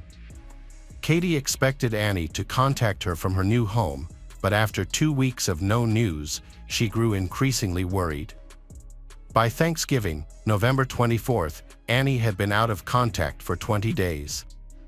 Worried about Annie's safety, Katie tried to contact Annie's friends and acquaintances, but no one had any information about her. When Katie tried to report Annie Tayan, 24, missing to the police, she was told that she could not file a formal report because she was not a family member. As months passed without any updates on Annie, Katie finally contacted Michael's mother. Katie was shocked to learn that Annie's youngest daughter, Jade, was living with Michael's mother. The news confirmed Katie's deepest fears. She was certain that Annie would never willingly leave her daughter behind. Shortly after the disturbing events, Michael Palin moved to the naval base at Pearl Harbor in Hawaii. He did not appear to be concerned about her disappearance. Michael did not contact the police or begin a search for Annie. The official search began after Annie's mother reported her missing. Initially, the investigation focused on her husband Michael Palin, who quickly became the prime suspect. Michael explained that on the morning of November 6th, he woke up to find Annie had left, leaving their daughter with him. Michael said that the night before, Annie had mentioned that she wanted to end their relationship. Michael did not look for Annie because he thought their relationship was over and felt no need to contact her any further. He also claimed that he was unaware of Annie's disappearance. After searching the couple's rented apartment, the police found no evidence. Annie Tayan's case seemed to have stalled, with no further search for her. Questions about her current location, whether she was still alive, and the possible motives of any kidnappers remain unanswered. The only known fact is that the last person confirmed to have seen her was her partner, Michael. For 4 long years, there was no news or sign of Annie. Her best friend, Katie French, was the only one actively looking for her. She worked tirelessly on the investigation and her phone bill alone cost her approximately $16,000. Katie hired a private investigator and was determined to continue the search. She contacted various organizations to gather information about Michael's background. Katie was convinced that Michael was dangerous and untrustworthy. She was terrified of him, knowing that if Michael learned of her ties to the police, it could put her in danger. In 1993, Annie's case was transferred to the Naval Criminal Investigative Service, marking a major change in the investigation. Naval Criminal Investigative Service agents began a comprehensive review of the case from the beginning. They found Michael Palin, who was staying at Pearl Harbor Naval Base in Hawaii. When Coast Guard agents attempted to speak with him about Annie's disappearance, Michael agreed to speak only if his attorney was present. He then completely stopped cooperating with the investigation and refused to provide any further assistance or information. The Coast Guard agents gathered all available information about Annie's disappearance and contacted the South Carolina Police Department. They asked the department to cross-reference their records with any unidentified bodies, noting that Annie had given birth just a month before her disappearance. South Carolina police then reported a case involving a dead woman who had also given birth a month before her death. They provided a sketch of what the woman looked like, shocking the Coast Guard agents. They believed they had found Annie Tayan. The discovery revealed a brutal murder, with her body found next to a highway in Jasper County, South Carolina, about 100 miles from her home with Michael. The crime scene photos were horrifying. Annie's face was severely crushed, and her skull was broken into 124 pieces, requiring nearly 500 hours of detailed reconstruction. Her body was found in a duffel bag that had been doused with gasoline and set on fire. The burning bag was discovered at 6 a.m. on November 7, 1989, the same time Katie French noticed Annie had stopped answering her calls. Annie was identified by comparing her dental records to those of the unidentified woman. After Annie's body was found, Michael became the prime suspect in her murder. The Coast Guard developed a detailed investigation plan, starting with a review of his financial transactions. They discovered that on the day Annie went missing, Michael had made a credit card purchase about 25 miles south of where her body was found. Additionally, his phone records showed that on the morning of November 6th, he called his mother's home in Savannah twice, once at 4:35 a.m. and again at 5:17 a.m. Based on this evidence, police believe that Michael killed Annie in their apartment, then moved her body and left it on the side of the road, where he burned it. Naval Criminal Investigative Service agents targeted Michael Palin's ex-wife, Dawn Breeze. At the time of Annie's death, Dawn was still married to Michael and lived in his mother's home in Savannah. After Annie went missing, Dawn divorced Michael and began moving around the state several times, apparently trying to avoid someone or something.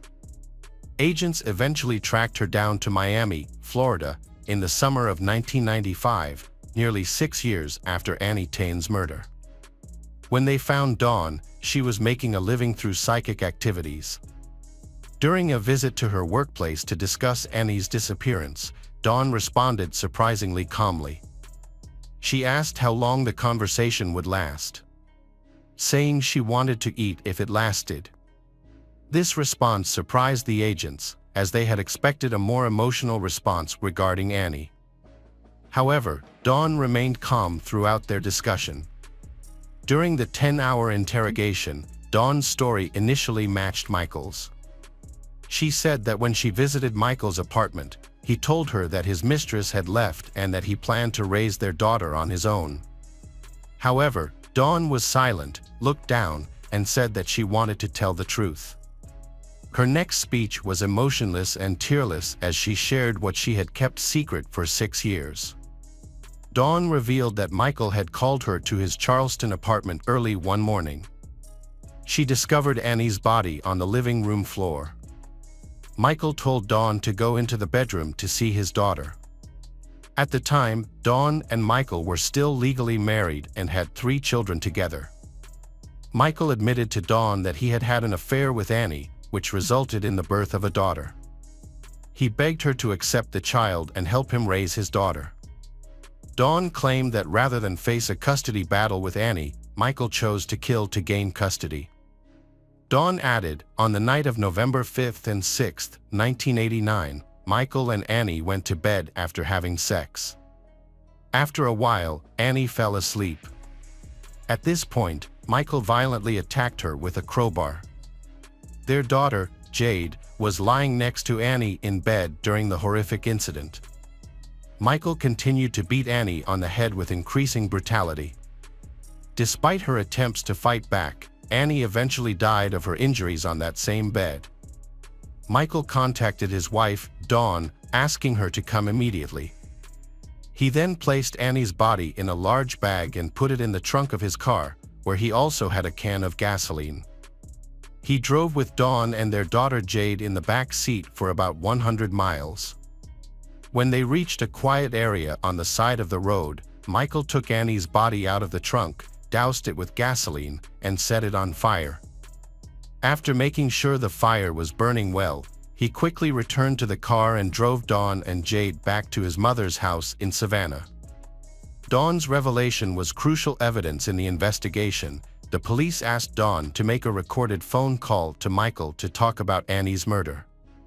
Dawn agreed and called Michael, expressing her concern about the discovery and identification of Annie's body.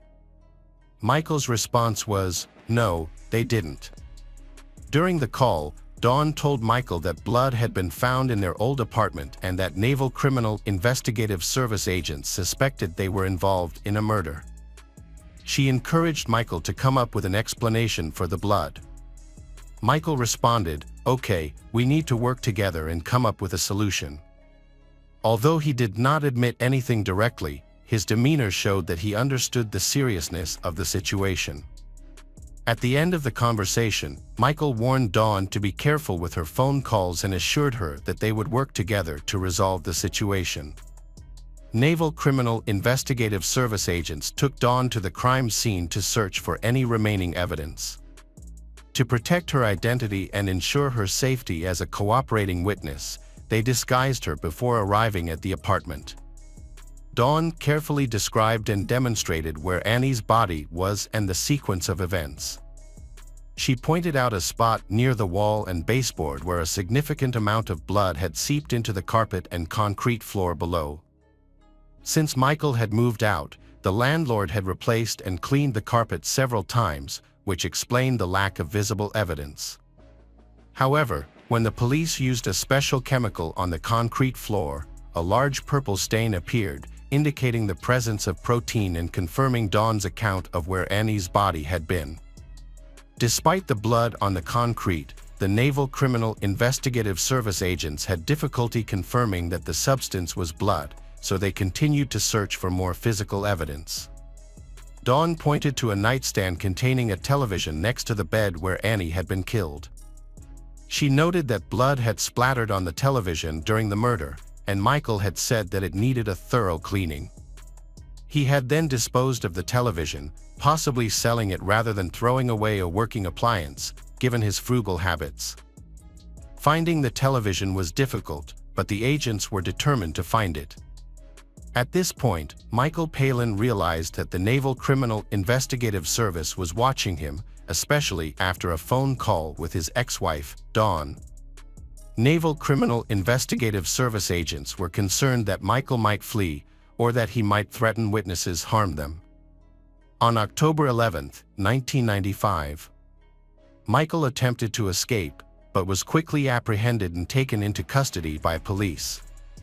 While Michael Palin was in police custody on suspicion of murder, Naval Criminal Investigative Service agents worked tirelessly to find and interview all the residents of the apartment complex where the murders took place in November 1989.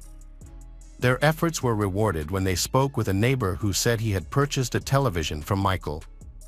Amazingly, the television was still working and in the neighbor's home. The police quickly confiscated the television and sent it to the FBI lab for forensic analysis. This investigation led to a crucial discovery.